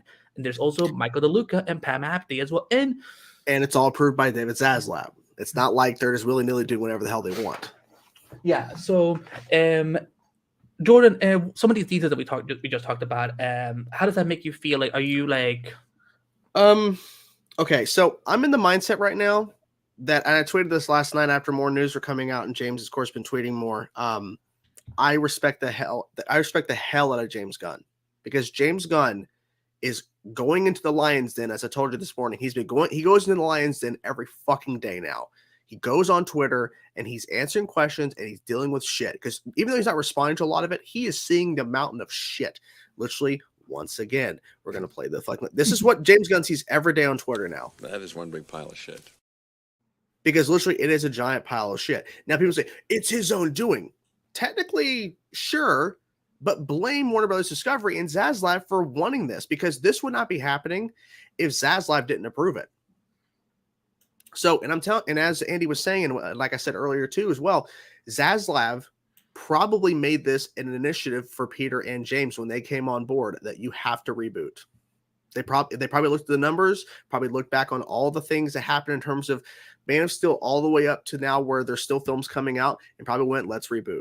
And they probably came in knowing they were going to have to do this. And they knew this wasn't going to be easy. So the whole thing about him, and you moved everything to the docs now. I'm sorry. I was going to read that. But the point about Batman being a part of the DCU, because there were some people thinking online that Batman was not going to be in the DCU because he's over at Matt Reeves and Robert Pattinson. That doesn't make sense. We're going to have a new Batman. We're going to have a new guy playing the role, and he's going to be connected to the larger DCU. That whole separate thing with Matt Reeves and everything and Robert Pattinson is separate. So it's good that Batman is a part of it. And the fact of lesser known characters incorporated with the larger well-knowns, when the slate comes out for their first batch of projects, it's going to be a mix of heavy hitters, Superman, Batman, maybe Wonder Woman. Maybe they'll hold off a little bit on Wonder Woman. Not really sure. But you're also going to see some lesser knowns. You're probably going to see some lesser knowns in the mix as well, because you got to think of, Cicada. Think about the budgetary things of it. A Superman movie is going to cost over $100 million, easy to make. A lesser, not more. Well, I mean, they're not going to push 200 million. Like, the whole point of this reboot is to, let's say 150. 150. If they do, when I say over 100 million, it's going to be in that yeah. upper echelon of 125, 130, 150, depending on I would how be scared if they do one under 150. Well, I wouldn't, because they might be restructuring their budget, and like it really just depends on the story and everything. That's the main thing. But what I'm trying to get to the point is this: the lesser known characters are not going to have that kind of budget. Mr. Terrific was shown in an image that James Gunn posted about a little while ago. We got the Lobo post. We got the Jonah Hex post. If we get a Jonah Hex film, it's going to be under 100 million. It's not going to be a $150 million movie. That's not going to happen. It might be Max. Max. I'm going to say HBO Max until they actually change. They're not going to do Max Originals anymore for these films. That's done, because Zaslav made a point. He doesn't like making movies that go straight to streaming. To him, that's stupid. He wants theatrical. So Jonah Hex maybe be like 75, 80 million, and that's probably going to make profit.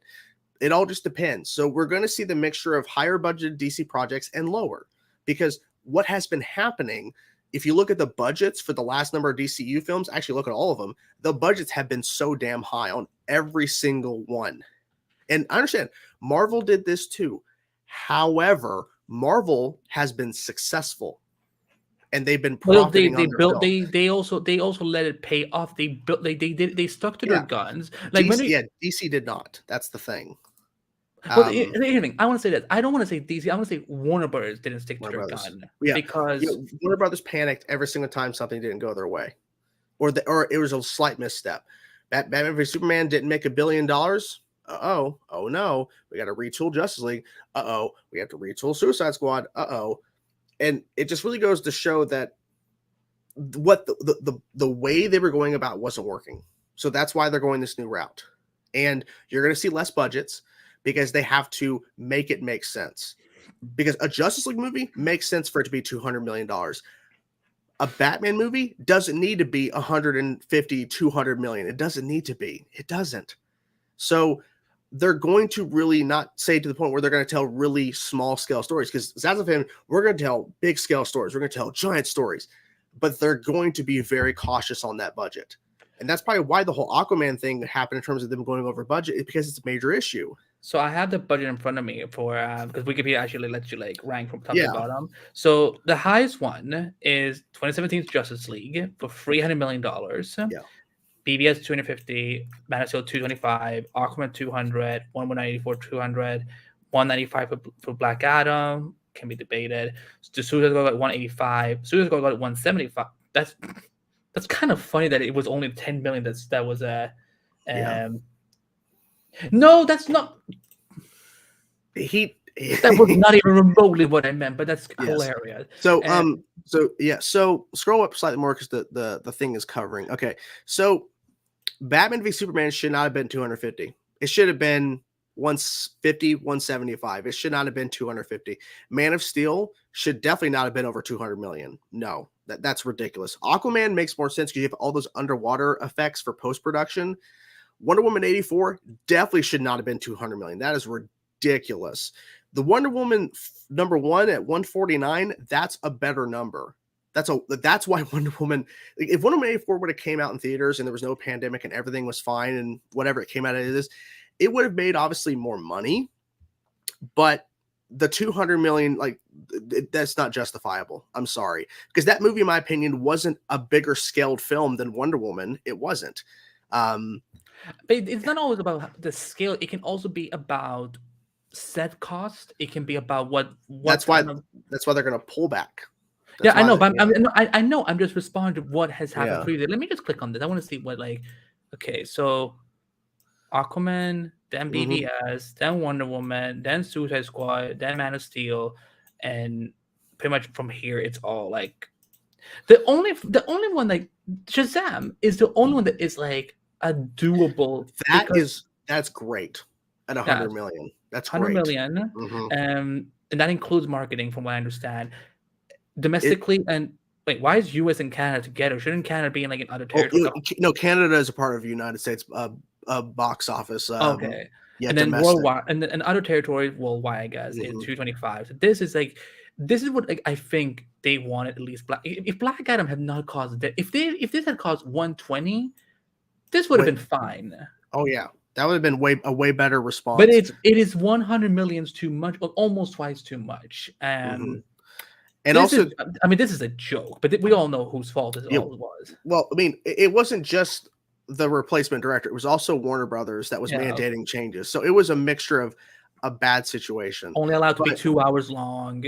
So it a mixture of that. But in terms of what is the best numbers here, Shazam for sure. Birds of Prey, that's really good, even though the box office return wasn't. You're the first one who is actually I'm so happy I know you, because you're the first. I kid you not. Jordan is the first person in 3 years who's agreed with me that this is good numbers. Everyone's saying this is a flaw. Birds of Prey should not get a sequel. I'm not saying it's good. I'm saying the budget is a good number. The box office response is not good.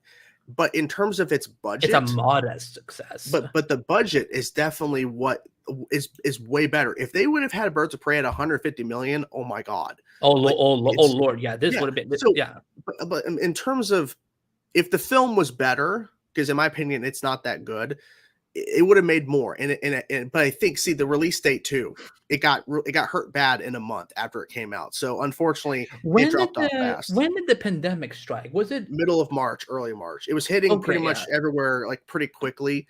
But it was bad timing. And this is far. Wonder Woman is the one that technically it's a miracle that it actually surpassed the Suicide, because do we have Shazam Fury of the Gods budget? Can we look that up to see if they have that listed?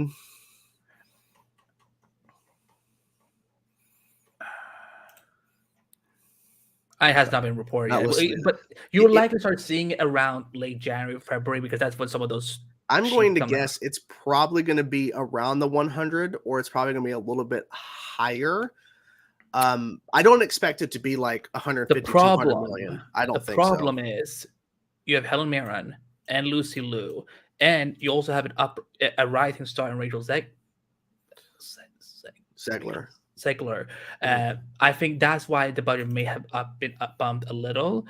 I mean, as long as it hasn't ballooned to 150, 200 million, it's not a bad investment. Oh, that's not. I was trying to see if like there was any rumblings about it, but yeah, these two I don't like to count them because, especially one because this is like Christmas on 2020. Mm-hmm. They just wanted it out. Like they literally should not. This have is the done most. I cannot believe Warner Brothers did that. Like that's why I'm pissed off. And seriously, it's like this is where I'm like, because by this point, 2 shots of the vaccine had started going out. Like you could get at least 2 shots. They could have pushed it back a little bit further and released it without same day and date, but since they already made that point, I mean, okay, so look at the budgetary of total cost, 2.7 billion. Look at their worldwide return cost, 6.2 billion. So technically, overall, they definitely made a profit. However, well, I'm looking. You're looking at this. Yeah, and then the worldwide, right over there. Yeah. So they definitely did pretty good, but that's when you combine all the numbers. Do what you did last week when you took it because you were thinking about theaters. Take this number and take 1/3? Because I am curious now. What math is fun when you actually understand it. So what's that number? Is that 6216? Hold on, I will post it in the private chat. I got it. 663 591. Because remember, as Jordan said last week, 1/3 goes to theaters, and then what happens to the other 2/3? I would see. It's looking around roughly when you like. It's really hard to distinguish. It's mostly around about a little under 5 billion. Okay. When you factor in, yeah, because obviously there's a lot of things that goes into like payouts and stuff, but they still did good. But when you do individuals, that's where you come into the problem. But overall, yeah. But essentially, what Warner Brothers Discovery wants is that budgetary overall with a slew of films lower than 2 billion, and the profit of worldwide above the 6 billion. They want it like I don't know if you do like what Marvel's would be, but yeah, Marvel definitely would have done. Let's look at phase 1. We can do that. Yeah, let's see what the overall. Where's it at? Oh, there we go. Okay, good. Budget. Oh, here we go. Oh, see, under 1 billion, and they made 3.8. Yeah, I think if they spend 1 billion, let's say they do. Let's say they do 6 DC movies for Volume 1 of DCU. I don't want to hit fucking face. That let's no face. Yeah. If they can spend 1 billion on all those movies, and then make back at least 4 billion, that's a then win. Daddy Zazzy is going to be like you can have 1.2 now.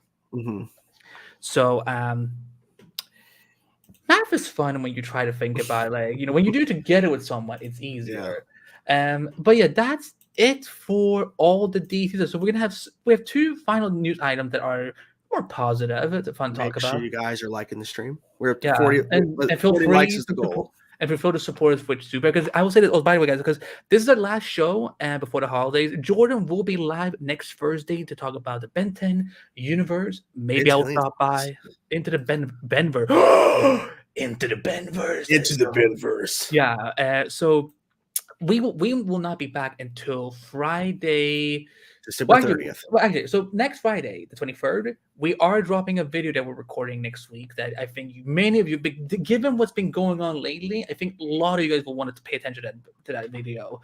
So it will be out on Friday 23rd, and then we will be back on the 30th of December for a little wrap-up show, bye, what was good and what was horrible in 2022. Yes, and I mean, we haven't discussed this yet, but potentially, maybe we'll have a guest. Maybe we'll see about that because it's going to be about. Yes, but we're hoping to basically just focus on overall the year and hopefully not a bunch more DC news. But David will come on. If they announce a slate, If they announce a slate. I wish they would. If they do that before the new year, before our 30th show, we'll probably have to cover it. But the goal is to kind of cover the whole year. Yeah. Okay, so what is happening next fall? Next fall. Oh, yes, serious. Next fall, we have the official reveal of Spider-Man 2. We know when the game is coming out. They're not giving us a specific date as of yet. They're giving us a release window of Spider-Man 2. And there was a lot of people talking online when they did. So there were some updates going on in terms of PlayStation Store showing an image. People are thinking, oh, we're going to get a trailer soon. We're going to get an announcement soon of something. And we did. We got an announcement of a release window, but it's good to know that the game is not essentially around the corner, but it's definitely close, because a lot of times nowadays, game companies love to announce their shit way in advance, because the Wolverine, of course, game was from Insomniac was announced around at the same time as Spider-Man 2. That game is probably not going to come out 2025. Like, it's so far away. Mm-hmm. So I understand, because they're working on Spider-Man 2. They can't put everybody resource-wise on Wolverine. But it's good to know that we're going to be getting this game soon. How do you feel about this news about Spider-Man 2 coming less than a year from now? I'm excited. I loved with Miles Morales. I of course love Spider-Man. I don't like the remastered face they did then, because with the Peter, because it looks like it looks so. It looks. Oh, it's called the Omniverse. Okay, well, guy with the camera. I don't watch Ben 10. I didn't know that it actually had a name. I just said Benverse because I'm like, well, he's the main character. But no, I'm excited. Tony Todd, he talked somewhere recently where he said that he's very excited. He's been doing some ADR recently for Venom. And listen, Tony Todd, I mean, you can't lock up the darkness. Like, he's Zoom, for fuck's sake, motherfuckers. So I'm excited. I'm very excited to see what this game is going to be. And I hope, I don't know if I read this somewhere or if it's just a theory. Has there been discussion that this game might be multiplayer because Peter and Miles are both in the game? There's been speculation. Obviously, there's no confirmation as of yet if that's possible. And I feel like what it may be is that since we already had the Miles game, of course, that came out after Spider-Man PS4, we had the Miles game. I feel like it's going to be to where the storyline, you're going to be switching back and forth between Peter and Miles, depending on the story as you're going through the game. And I feel like there's going to be to where when you're not progressing the story and you're kind of just free roam in the city, you can switch back and forth. I'd like to think, or maybe it's to where whenever you finish a certain mission, single player. Okay, so if that's true, the dev's saying the single player. So it may be to where literally when you're leveling up your Peter Parker, you're also leveling up your Miles. I don't know. I mean, I literally said level up. You play the clip. Go for it. I know you want to play it. Come on. We have so many clips, I can't find it. Wow, you have seriously leveled up. But the point of because that's what happened in the Gotham Knights game. When you leveled up Batgirl, all your other characters leveled up at the same time. So I'm assuming for Spider-Man 2, it's the same thing, into where when you're leveling up Peter Parker, Miles Morales, I mean, I don't know. They could make it to where Peter Parker is the focus and Miles is in the game. You get to play as him, but he's not playable in a sense outside of missions. I don't know. It may work like Arkham Knight dual play system. That may be possible too. I guess it just depends on how they structure the story, because literally, what did they do? The very first trailer, they highlight Peter and Miles. You don't do that unless there's a specific reason for that. But how do you feel? I mean, you said how you feel.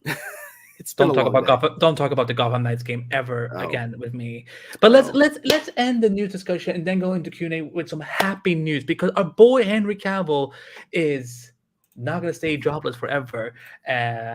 That image came out really good. Good job, Andy. So yesterday, late in the evening, it was announced that Henry Cavill may have found his next major genre role. As they reports that emerged that the former Superman star is set to, and as of today, the Amazon has acquired the rights for the Warhammer game rights, and they're adapting a Warhammer TV show with Henry Cavill set to star and also executive produce. Henry Cavill announced on his Instagram this morning that for 30 years I've dreamt of seeing a Warhammer universe in live action. Now, after 22 years of experience in this industry, I finally feel I have the skill set and experience to guide a Warhammer cinematic universe into life. Partnering with Nicole Visco at Vertigo has been a blessing beyond words. Without her, we might not have found the perfect home at Amazon. And having a home like Amazon will give us the freedom to be true to the massive scope of Warhammer. To all of you Warhammer fans out there, I promise to respect this IP that we love. I promise to bring you something familiar and endeavor to bring you something fantastic that is, as of yet, unseen.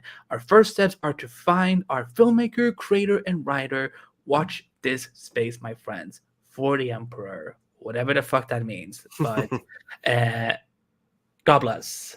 Like, because he's a huge Warhammer fan, Jordan, because it was actually through Jordan that I found out that he was a big Warhammer fan. So are you...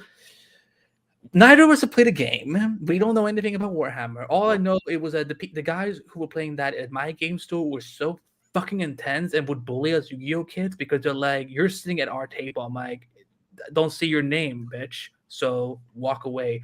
And are you excited to see Henry Cavill back in the gaming TV genre? Yes, because he had done an interview that I had saw a few months ago. I don't know when it was exactly. It might have been for Enola Holmes too. I can't remember. It was something to where he was asked about Warhammer, or in terms of what was a dream project or something he would love to do, and he mentioned Warhammer. He went to, like, I guess a studio that made the games or something a while back, and he was really happy to be there. So this has been in development for a while. Some people thought this was like an announcement thing to kind of, since Superman's done, he can just announce this. This was in development for months. This wasn't like a thing to where they fast tracked this after they found out that he's no longer Superman. Like, oh, let's do this. 24 hours that they negotiate the global. Yeah, they figured it out. There were some people talking online, and I kind of agree with it, but I also don't think it would have completely. This is the reason.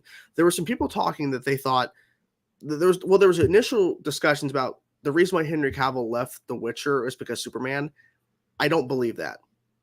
I do believe that this may have been help push him out of The Witcher because of this, because this is something that he wants to do above The Witcher, and also too, he wasn't an executive producer on The Witcher. I don't believe he had that role.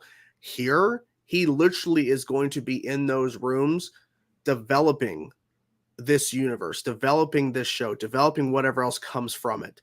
He literally, and I made that point when I did a TikTok covering about this news, is that it's very important, that executive producer part. That's very important to him, because what happened on The Witcher, he got what he wanted in season 1. The source material was there. And then all of a sudden season 2, and now we're hearing 3 is completely shifted away from the source material, which is really bothersome to him. And he didn't have a say-so in the matter. So now he does for Warhammer. So I feel like this is good for him. This is good. And obviously he wasn't going to be out of roles, guys. Yeah, Superman wasn't his end all be all, Exactly. He wasn't sort of going to be living on the streets and being like, I no one will hire me anymore. Like, it's like he's still a talented man, and he's, of course, ladies, he's gorgeous. We all know that. But what I will say is that, but also I think there's multiple reasons why he left The Witcher. I think the creative aspect was a huge problem for him. I think Superman had a big role to play, but I also think Warhammer was probably something that was being started to be developed months ago. And he decided, and I think, because I said this a couple of weeks ago on his Multiverse, that but because everyone likes to use the CW contract format as like, oh, they're locked in for 5, 6, 7 years. That's not always the case on every television production. Some series regulars are yearly. You have to renew every like 1-2 years or something like that. So I think there's multiple reasons for why Henry left Witcher, and whatever the case was, good. I'm wishing everyone the best of luck and whatever and so on. But I'm happy, with what he had to go through this year with losing Superman and so on. I'm glad he gets to do this, and he also now gets to grow in as an executive producer. Maybe he will also launch his own production company. I thought it was very interesting. He said Warhammer Cinematic Universe, the VCU. It sounds like VC as in like toilet universe. VCU. Henry, you need to do something. You need to add another letter there somewhere, because I don't think it'll be like VCU. What we're talking about, you're gonna be flushing everything down the drain because I don't know. I don't know how dude bros talk. But that's it for news. So Jordan, warm up those vocal cords because it is time for Q&A. Q&A. Q&A. Ask us questions or we'll fucking leave. Until the holidays. You know. We do have a super chat real fast for pull anything else. Thank you, Defunct, for the support. Thank you so much for that. We appreciate. God bless, and and we understand. It is the holidays. I know everyone is saving, and we're getting getting the final Christmas gifts in there. We're almost there. We're at 37 right now. Let's get to 40 likes, guys. We really appreciate your support on the stream. It really does mean a lot. But we are in the Q&A, so let's fire your questions. You can talk DC. We can talk Spider-Verse. We can talk whatever you guys want to talk about. Whatever you want to talk about. Boom, are they still going to charge change Peter face back to the first voice actor face like the actor teased about? I don't know anything about. I mean, that'd be like I don't know. I mean, they literally made a whole thing about rechanging his face. So why would they do it again? It looks so. He's like a 30-year-old looking like 16-year-old Tom Holland. Is Andy about to go on a blind date with Paris Pivot? No, I don't date corrupted cops. I think it may work like Arkham Knight dual play system. I see. The thing is that when you have two Spider-Man, why not duet? That would justify the prices, the cost way more. Because that's why, even though I'm not happy with the Gotham Knights game, I can accept the price I bought it for because it comes with all these other options. What are you laughing? I got a tweet on Twitter. Hold on, I'm gonna pull it up. I swear to God, if there's more bad news, I will. No, it's funny. I got a funny thing. Hold on. Okay.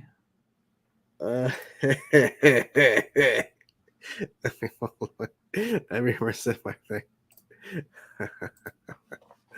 I don't know what it's about to show. No, not that. Yeah, there we go. Okay, here we go. Never mentioned got the nice of this man. Bitch, you didn't even fucking tag me in that. You tagged Jordan, but not me. Boy. You're supposed to tag me. But you didn't tag me. I don't know. You're using my face without my permission, boy. That was funny. Are you kidding me? Again? I didn't see that. No, you're punking me right now. Hogwarts Legacy. I don't think you would have done that. Is it delayed again? No, all I see is like they're talking about game. It says February 10th.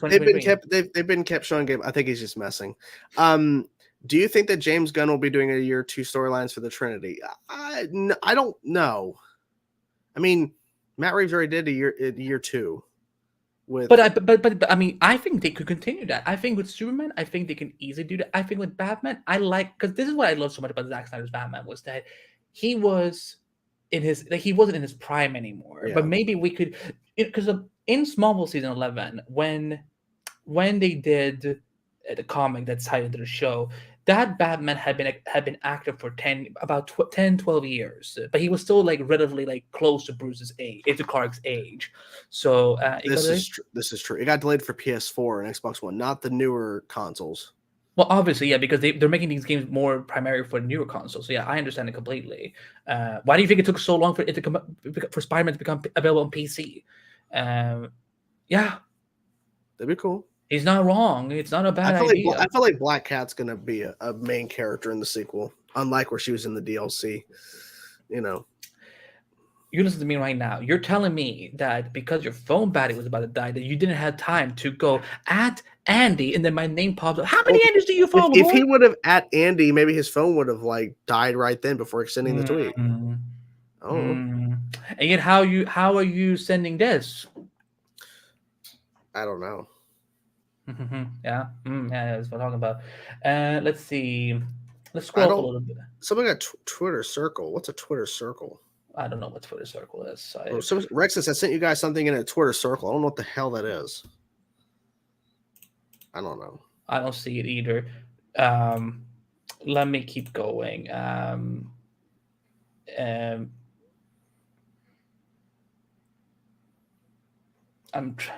There's so many of y'all here tonight. Thank you for being here, guys. Of course. Yeah, I'm not pissed at you guys. Lord. Oh, we broke 40 likes. Thank you guys so much. Thank you. Thank you. Thank Well, you. James Gunn does like making lesser known characters more known. The Guardians of the Galaxy, the Suicide Squad, Peacemaker. Yeah, that is true, and that's what I like because that's why, like, for us, someone like Booster Gold, we know who Booster Gold is. But the general audience, my sister would not know two shits of who Booster Gold is. So I would love it if James uses his position. Now, okay, let's not get too willy-nilly. Like let's not go to like someone that's like who appeared in one comic 15 years ago, a la El Muerto for Sony. I'm sorry for not being sorry. And the Flash movie should have Reverse Flight as the main villain, like the anime Flashpoint Paradox. I just don't even like the idea of the first Flash cinematic. The first film we get with the Flash is Flashpoint. I don't want that. This is why, like, whatever I heard about Rick Famuyiwa's Flash movie, I liked way better than I did doing a Flashpoint because I want a damn Flash movie all. And Henry Cavill for Mystic's middle play. Could you imagine? Like, like he looked like a little imp, and like with big headed Henry Cavill being like, I don't remember the voice actor, but like, Do you think James Gunn will start with Hal Jordan as Green Lantern, then introduce John Stewart? Yes. No, I have a theory. Oh, I think so. Let's go back a couple weeks ago. The Green Lantern TV show. Because they permission to use John. I feel it wouldn't shock. I'm not hinting at anything. I promise you guys, I'm not hinting at anything. But I wouldn't be shocked if maybe the Jon Stewart TV show is part of the DCU. They could. I'm not saying they will, but they could. And I think it would be a cool idea. Because listen, Jordan, you and I, we grew up with John. Like, Hal was never our Green Lantern in our generation. So it's like, for me, I think let's do John. Let's get John in there and have Hal. Because the thing is, like, I don't think Hal is that particularly interesting. And if we don't get John as the Green Lantern of the DCU, if they're going to start, like, if the TV show is a separate universe, then you could do Kyle Rayner. You can do Jessica Cruz. You could do Simon Baz. I just think Hal is not that particularly interesting. If Cavill plays Bizarro. Fernando, what the hell are you doing showing up so late in the stream? I pay you to be here on time, boy. He gets paid out also. I'm kidding. Who do you think James will cast for Green Lantern? I think Miles Teller would be a... Oh, you want to play Hal Jordan? No. Miles is actually not a bad choice. Wait. Which one was Miles Teller again? Okay. Name something he's done. He was Mr. Fantastic at the Fantastic Four. Four. Okay. Yes. Yeah. Listen. That would be redeeming. He gets to redeem himself.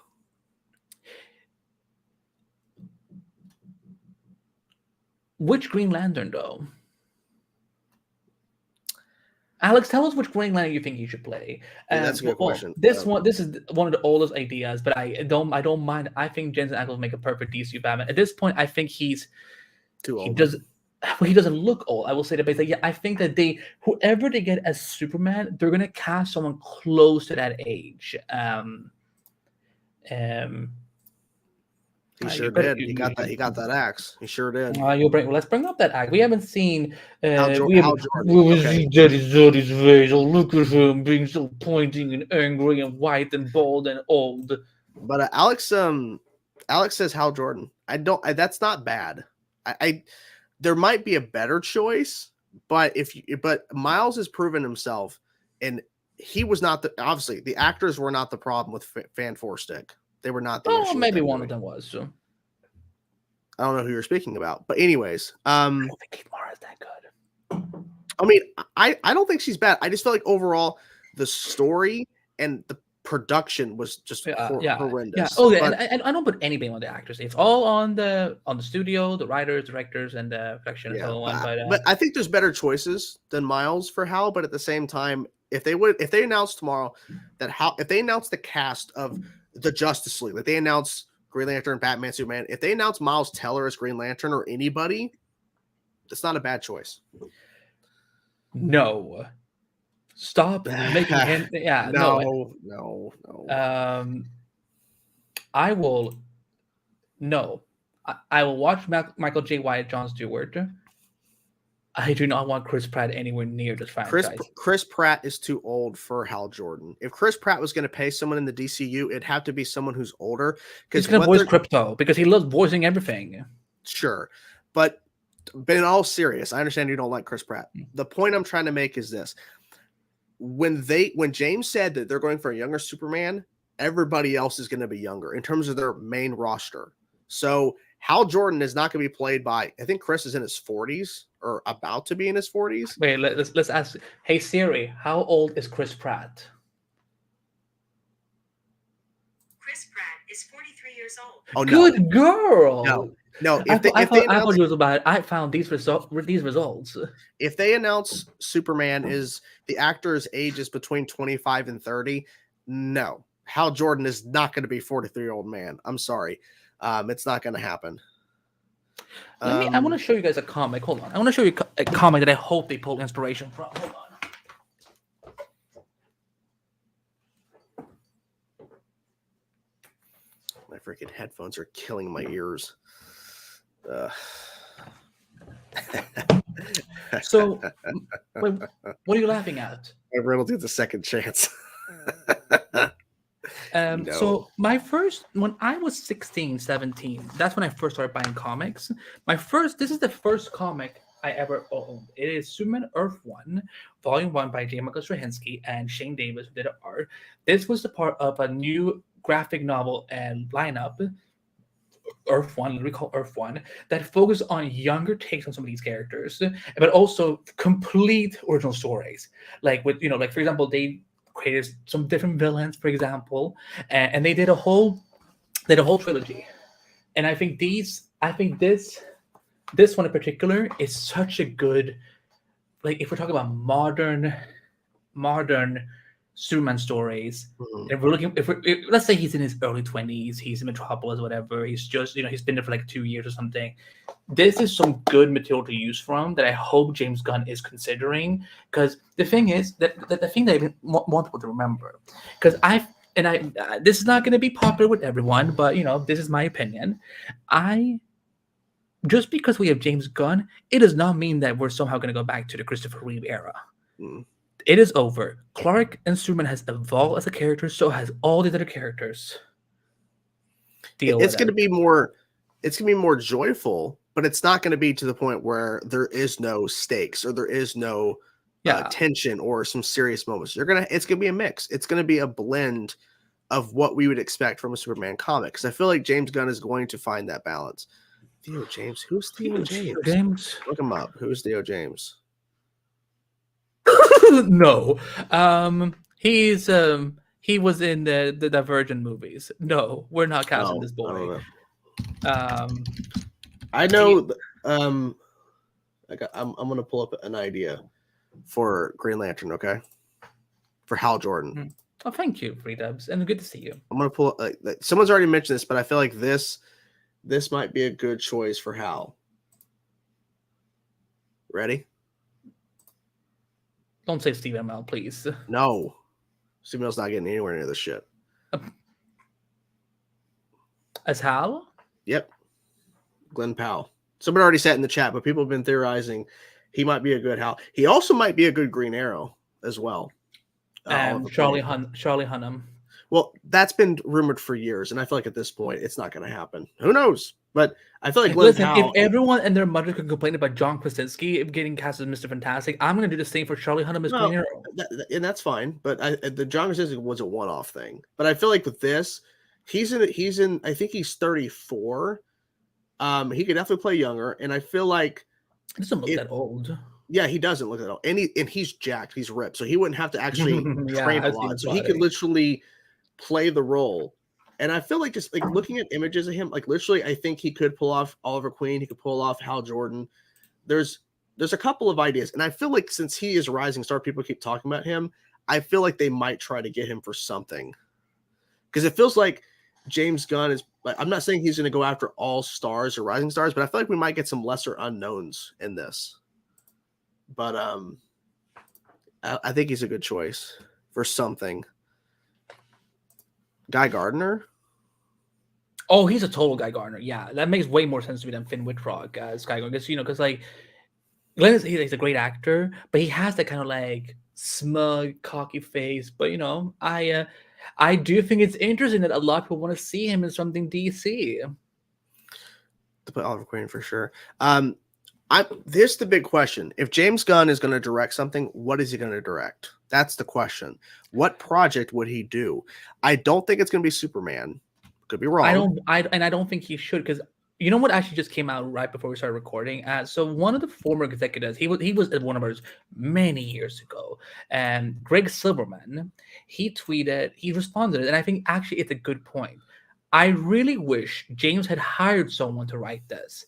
He has a job. He's an executive now. He missed an opportunity to support someone else and bring a new voice into the fold. He could guide, share his ideas, mentor. Giving the first big job of your new tenure to yourself is a bad look, which honestly, I don't agree with that.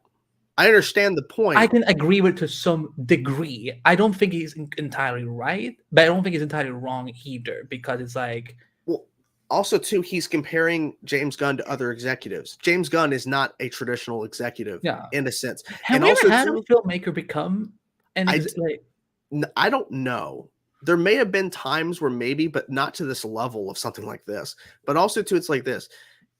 James Gunn is not running DC Studios solely by himself. Peter Safran is running the business side of things. James Gunn is the creative side of things. If James Gunn was doing both jobs, no, he should not have taken on Superman, writing a script. He should be literally laying the groundwork, bringing other people into the fold.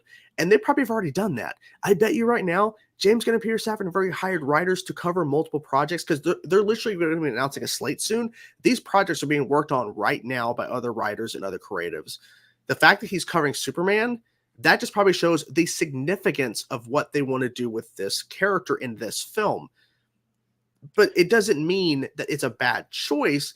Like, I don't think he's going to direct it. I feel like he's going to find something else that's better suited for him. If he's both directing and writing, I will be legit. And those then being this new Kevin Feige for DC.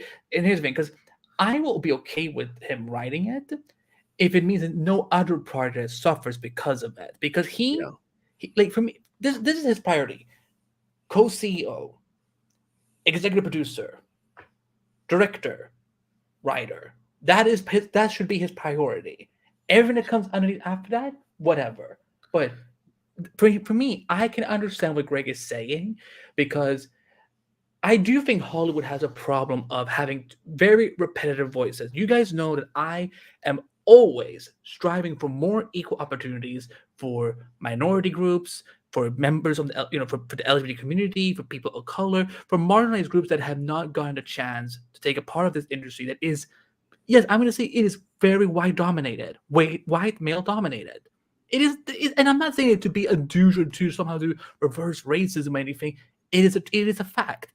I can I agree with you. I don't agree entirely with Greg is saying, because again, there is something about him having that his first responsibility as a movie is for the icon of DC Universe, which I can understand. I can agree, and I think okay, that's good, because he's not. But for example, I would be happy if he, for example, I'm co-writing with someone, because I do think he could now. Because again, this is what I don't want to say his name, but the executive producer and showrunner of The Flash and Supergirl for all those years ago, who got fired, who we all know who he is.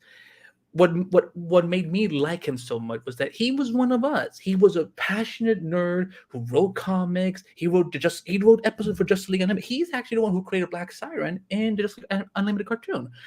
And then he went on to do Arrow, The Flash, and all these things. And it was like you can use your positions to open up the doors for other people. Like be the mentor, be the guide to others that you maybe never had.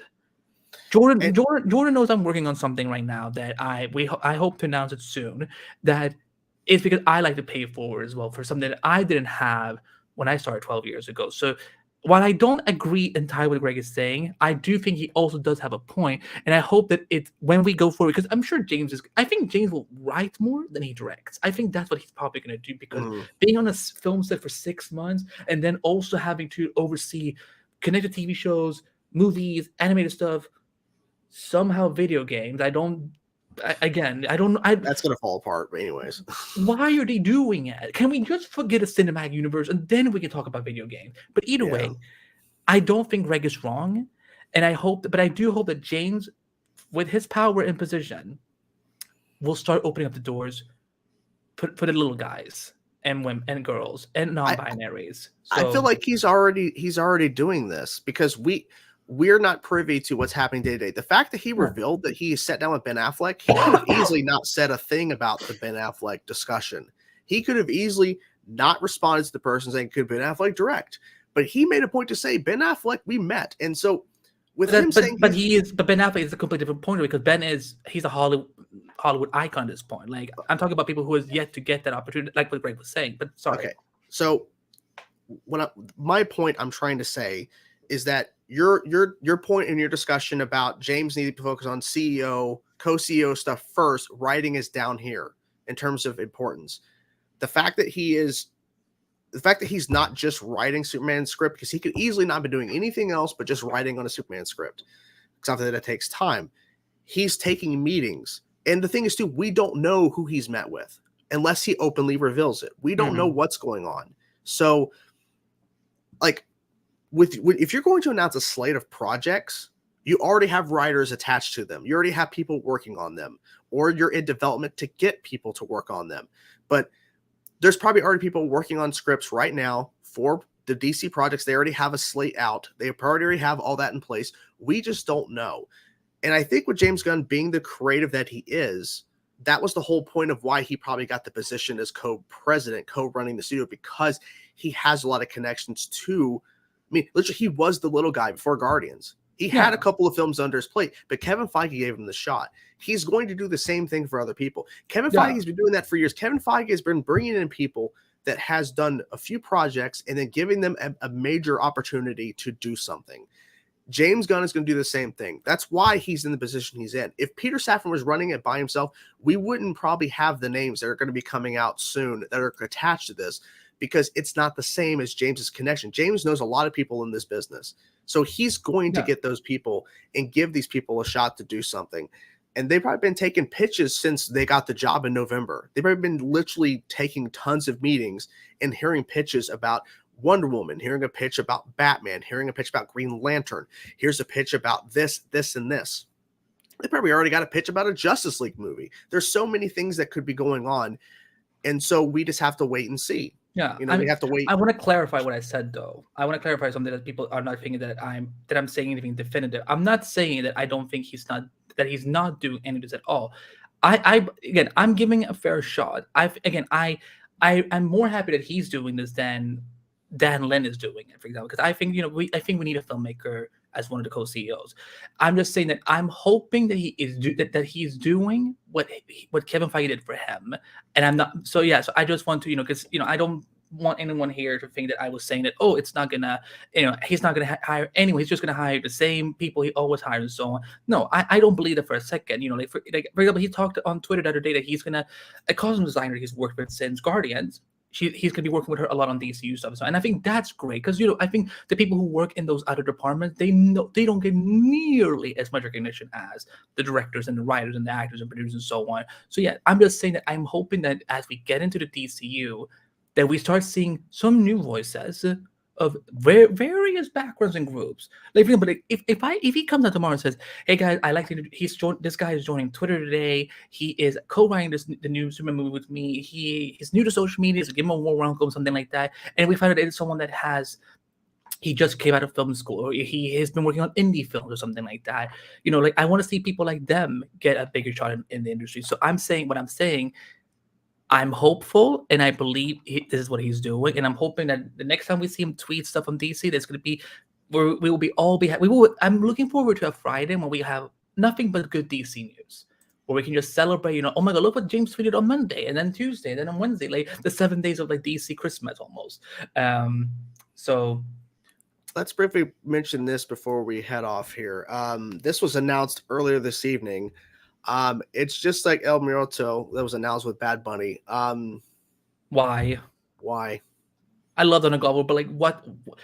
Out of all the why are they doing this? Donald Glover literally was Prowler in the MCU. They basically hinted at that in Homecoming. And now Hypno Hustler, I've never heard of this character. And maybe he's the one who kills Bruce Wayne in Gotham Knights, and then he goes to get his movie. The Hypno Hustler is a fictional first appeared in Peter Parker Spectacular Spider-Man age 24, November 1970. He's been in like 3 comics. Just like El Muerto. Literally, El Muerto was in 2 comics before the movie announcement. I can tell you right now, Hypno Hustler is not gonna make money. Sorry. I just don't see how they're. I mean, that's why they attached Donald Glover, because he's a big name, but no. Why is he not working on that Lando project? That was announced forever ago. I bet that's scrapped now. But wait, there was a Lando show? There was a Lando thing in production. They announced it back at Disney Investors Day when the pandemic. They had a video thing. Kathy Kennedy said, they didn't say, but the assumption was a show because it was announced around other shows like Ahsoka and shit. So the assumption was it was going to be a show with Donald Glover. They didn't. I mean, I don't think they said Donald Glover. Maybe they did, but they talked about who was developing it. But there's been no announcement, so I'm guessing it's not happening. But anyways, it's Christmas with the joke. Yeah, and I don't know what's going on with this about Lex Luthor, Superman, and Lois. I have no idea what that's. I've never heard of that, so I don't know. And I'm assuming I've never. I looking at pictures of Hypno Hustler. I don't like. He's supposed to be. He was in animated. He was in the Earth's Mightiest Heroes. I don't remember this at all. No idea. He was an assistant character in Spider-Man: Web of Shadows. What the fuck? I don't remember that at all. Why couldn't he just have played Prowler? Like that could be a way to integrate Miles in live action. Oh, is a musician villain that hypnotizes people while singing. I have no interest. So he's the music meister. Yeah, literally, he is the most obscure character. He's the second obscure character in Sony because literally they're running out of characters. They're running out of characters to use. Remember when we had a Black Cat movie almost? Yeah, what happened to that? A Black Cat would have been. They were what's her name? There was someone with a she has like silver hair. Silver Sable. Yeah, that was wow, did I really forget? Yes, but I mean, like literally a Black Cat or Black Cat and Silver Sable, or Silver Sable would have been made more sense than this. Thank you for the super chat. This is not going to happen. I hear you, but nope, they're never going to retcon. You got to let that go. Thank you for the super chat. Why are people so angry about? Because I understand, because the sequel trilogy should have been planned. I'm not going to get this whole thing. It's going to take forever. But literally, the whole thing wasn't planned. It was stupid. But they're never going to fix it, guys. Let it go. If it's in a prequel era, how would they erase? The Ahsoka's not set in the prequel. Ahsoka's set before the sequel trilogy, after the original. Oh, okay. I meant that. But there was some rumors leaks that came out, I think this week, that suggests that something may be happening with something called the World Between Worlds, and I won't get all into it, but essentially like multiverse. Well, the World Between Worlds, essentially you can kind of it's a place where you can kind of see the timeline of events, and essentially I don't know, it's a lot of things again too, because who knows if it's true, like the vanishing point in Legends. Something like that. Why have they never done time travel in that case? If this has been has this been around Star Wars for like years? It was just introduced in Rebels at the end of Star Wars Rebels. But the whole point is that, and that's where Ahsoka was for some time. But the point is that essentially, if the leaks are to be believed, nothing can be fixed. The timeline is set. You can't undo it. And that's what the leaks were saying about what was supposed to be happening in the Ahsoka show, if that's to be believed. I don't believe it. If it's happening, it's a cool concept, but essentially it cannot be changed. It's set in stone. But yeah, so have you played Midnight Suns? If so, what do you think? My bills have been kind of piling up these past 2 months, so I haven't. Yeah. But and also in the end, who do you think he's looking at? Me. You're doing like another a YouTube sketch of Barry, I was calling you this whole time. Oh, I would love that so much. Yeah, I'll definitely. We need to do a triple call at some point. But I don't know. Yeah, that's happening. That is definitely 1999. He's done. Thank you for the super chat. But we're gonna wrap it up, guys. We've been going for over 2 hours. We thank you guys so much for being here. We had a long show. Once again, he's looking at the other Sarah actress. Oh my god. I mean, Yeah. I know who he's looking at. I think people will be happy.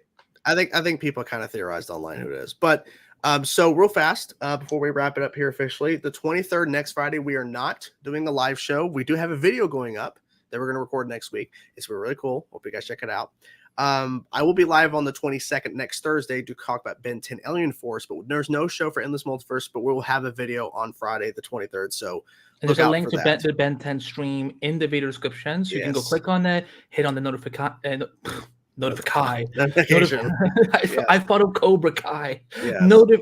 Notify me when you go live. I might pop in Yes. and say hi to everyone, but you can all have fun talking about the Omniverse, Benverse, whatever the fuck it's called. Yeah. But on the 30th, which is going to be the following Friday after that, so December 30th, we will be live. We'll be wrapping up 2022. If there is any major news that week, we may cover it slightly, but the goal is to just focus on wrapping up 2022 and talk briefly about the future of 2023 in regards to what we hope to see. Kind of do a little bit like we used to do our live streams, like a little more impromptu, like a little more like spontaneous. Like, no Google Doc, we will just sit here, maybe with some drinks, whatever, and just talk about life. Yes. I want to just want to say something though, because before we go on holidays, because I warned Jordan, and don't worry, it's nothing bad. It's nothing bad.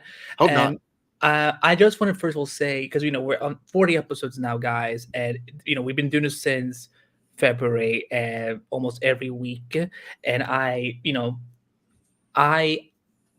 I'm not a YouTuber. I don't do what Jordan does. I could never. I don't have the talent for that. I don't have the skills, whatever. Like I have to ask Jordan like 10 different YouTube questions every freaking week. Just when we set up the StreamYard event, I'm like, will it be bad if we use these tags? And like, what happens if, like, could we do the title like this? This is what Jordan does, all the titles, because I don't know shit to do it. But I do want to say to all the Chainsaw React viewers, to a massive thank you for welcoming me throughout this year into because this is his channel. We produce a show together. We do videos sometimes together on his channel, but like this is his fandom primarily. Yeah, I know some of my Flash podcast listeners or whatever, they come over and whatever to tune in and watch. And I'm so happy. I like when we can cross over like that. But I'm very grateful. I was nervous doing the show initially about because I'm like, are they gonna like me? Are they gonna accept that you're just another face now? Because I'm, if Shelby is on this, a different thing, because they're married. I'm like, well, remember we all thought that when we're gonna announce in this multiple, and like Shelby is pregnant. Why the fuck am I here then? I'm like, I don't know. But from the bottom of my heart, thank you so much for welcoming me into the Chainsaw verse. And I've had so much fun with Endless Multiverse doing it with Jordan. I'm thankful to Jordan for being willing to, because we said it as a joke back in January. I'm like, what if we did a show together or something? And then 48 hours later, he's like, what if we did? And so I'm so grateful. I see you messages on Twitter all the time about various things. I recognize some of your names now. I'm old, but not that old. So I look forward to what we do 2023. I look forward to doing, we do more videos with Jordan, more episodes in this multiverse, more coverage. More like the con events were so much fun when we did Sino Comic Con in 2023. Yeah. I can't wait when we do it next year for other events. And there's. I don't, right. There you go. I was showing Jake Rex. I was sorry. Who are you again? I don't know. I might be crazy. But thank you everyone so much for welcoming me in. I'm hoping that, despite my little rants sometimes, and that I get maybe go a little extreme and so on, I hope that you're genuinely having a good time watching us together on Fridays. Because Fridays, people go out, they do stuff and so on. But so many of you stay home and you chill and you allow us into your homes. And for me, like, because I have never done this much regular camera work before, because I'm a podcaster. Flashback, we do a couple live shows a year. We never do it every week. We might do it for the final season, but I don't even know. But like here, I've been able to, because also I have body dysmorphia. So I'm actually like very self-conscious of my looks. So to be on camera when I've not been sick or when my camera hasn't been fucking up is a huge thing for me. So for every super chat, for every like, for every comment that you leave, for every retweet, every like, every follow, and every subscription you do to this channel, thank you so much. I really appreciate it. And Jordan, we've had a long year. We've gone through a lot together. A lot of good, a lot, and then some hurdles that I think is good for any friendship. And this show is still evolving. We're still learning things about each other and about this show and about what you guys are interested in. That's why we always want to hear from you what we can do more in this multiverse. And I'm sure, as we go into the next 40 episodes and beyond, we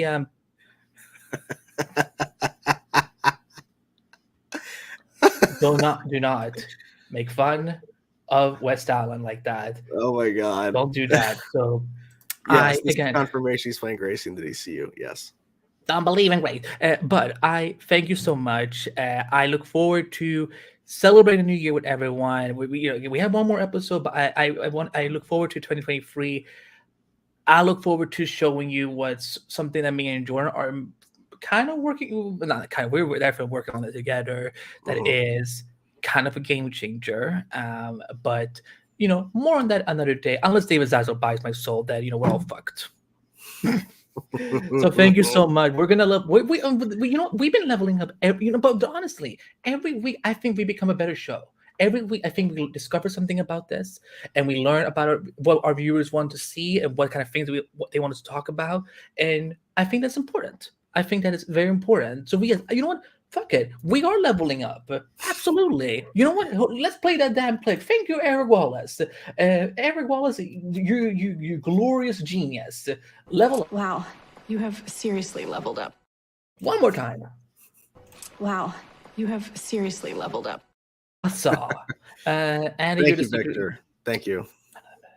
Yes. But yeah, that way. Hold on. You just tell. It doesn't help. Oh my God, it doesn't help. He's a secret ingredient. But everyone, happy holidays. You'll see Jordan next Thursday. You might see me on some streams later this week. I don't know if I'm gonna do any twitching this weekend because this bitch is tired. I slept 16 hours this week, including one time. You've been covering so much shit, including one time when Jordan literally woke me up from my sleep. But I needed to be up anyway. But I was like, hello. Oh, you're asleep. I'm like, yeah. I was okay. Well, I will, unless I deleted it. I hope I didn't delete it. No, it's right here. Welcome to Justice You, the show that will last for 10 seasons on the seasons of you. Dare to next star. Jesus Christ. Oh. Thank you so much, guys. Thank you for being here. And it's been a crazy year for sure. We've covered a lot of stuff, and he's covered a lot of stuff as well. I mean, like again, there was 1 week I think you did 2 videos a day. Yeah, I mean, literally, it's a pain. But at the end of the day, we are here to cover the news. Obviously, like if we could do a show every day, I mean, it would be hectic as hell. But like, we try to cover as much as we can. I mean, literally, there's been times where there's too much. Like literally, these past 2 weeks have been so insane that realistically we probably should cut down on the topics, but there's so much stuff that has to be talked about because a number of stuff we talked about today was updates from last week that we had to address. Wow. Oh my God. Well, he would just buy me and then sell me to the archives. And that's literally what he would do. That's what he would do. But we thank you guys so much for being here and supporting. Of course, like I said, we won't be here next Friday, but on the 30th, we will be here for a wrap-up show. So make sure you guys are there for the wrap-up show because we're going to be covering 2022. It's been a crazy year. We've had a lot of negative news, but we have to look at hopefully the bright future of 2023. And, it's been a journey. Like this was we're wrapping up our first year of doing this show. And like I said, we are working on something that I think you guys are going to like. There's a lot of things going on with that. And ultimately, at the end of the day, we're here to have fun. And we thank you guys for being here. And Fernando, please, for the love of God, stop showing up late. I will pop a cap in your ass if you're late again. I will remove your mod status if you're late again. Kidding. Love you, Fernando. So it's all about it. And it's multiverse, and it should be EM wrapped. It should be. But we're gonna, of course, end off, guys. And it's gonna be special when we do this on the 30th. But we're gonna end off, of course, with the clip you guys always request and need. And make sure you're looking at Nora when this clip hits. Gracie, take it away. Metas killed your parents, Gracie. They all deserve to die. Don't believe him, Grace. Gracers, don't believe him. Don't believe that man with that raggedy ass cloak. I feel like we're going to have to play that clip at the opening of the wrap-up show because we need to start off on a good note. And what a better way to start off with Cicada yelling at Gracie. We gave him comedy bits for 2 weeks in a row. Dark hoodies and glasses and drinking. Literally, we were impersonating Cicada this week. Don't believe him. We're glad you're here, Jake. Please keep us updated on what's going on with you, man. It's been a shit year for DC fans. It really has been. We got hope for the future. Hope for the future and hope that everything will be okay. Upwards and onwards, like Henry Cavill said. But everyone, happy holidays. Be with your families. Yes. Celebrate however you celebrate. Eat shit ton of food till you get food comas, and take a moment off social media and enjoy and also take a fucking nap. It's been a long year. Please take care of yourself, everybody. Please take care of yourself. Make sure you're not speaking out if you need to say something. Just make sure you're speaking to your loved ones. And if there's something going on, make sure you would talk about it with somebody. There's been a lot of insane stuff going on the last number of years, and especially this year. Make sure that you are talking about anything if needs to be said. We all want you to be here. We all are here to be a part of this journey, and we're here to hopefully have a good time as fans. That's the goal. Obviously, we've had some bad stuff going on over the last number of years, especially what happened this year with DC fans. But we're here to enjoy the stuff we love. That's the main thing. We're not here to shit or attack on stuff. That does happen, but we're here to hopefully make it better. That's why we're criticizing. But we are here to love what we love and to support what we support. And that's the whole point of Endless Multiverse, to talk about all the variety of stuff we love. And that's really what it is. So hope you guys doing well. We will see you guys on the 30th. Make sure you guys are here to wrap up the year and, of course, ring in the new year. Hope you guys are doing well. We will talk to you guys soon. Bye, everybody. Glizzy, I won. You slow ass. Do not make that other joke. Do not. Not on December 16. Okay.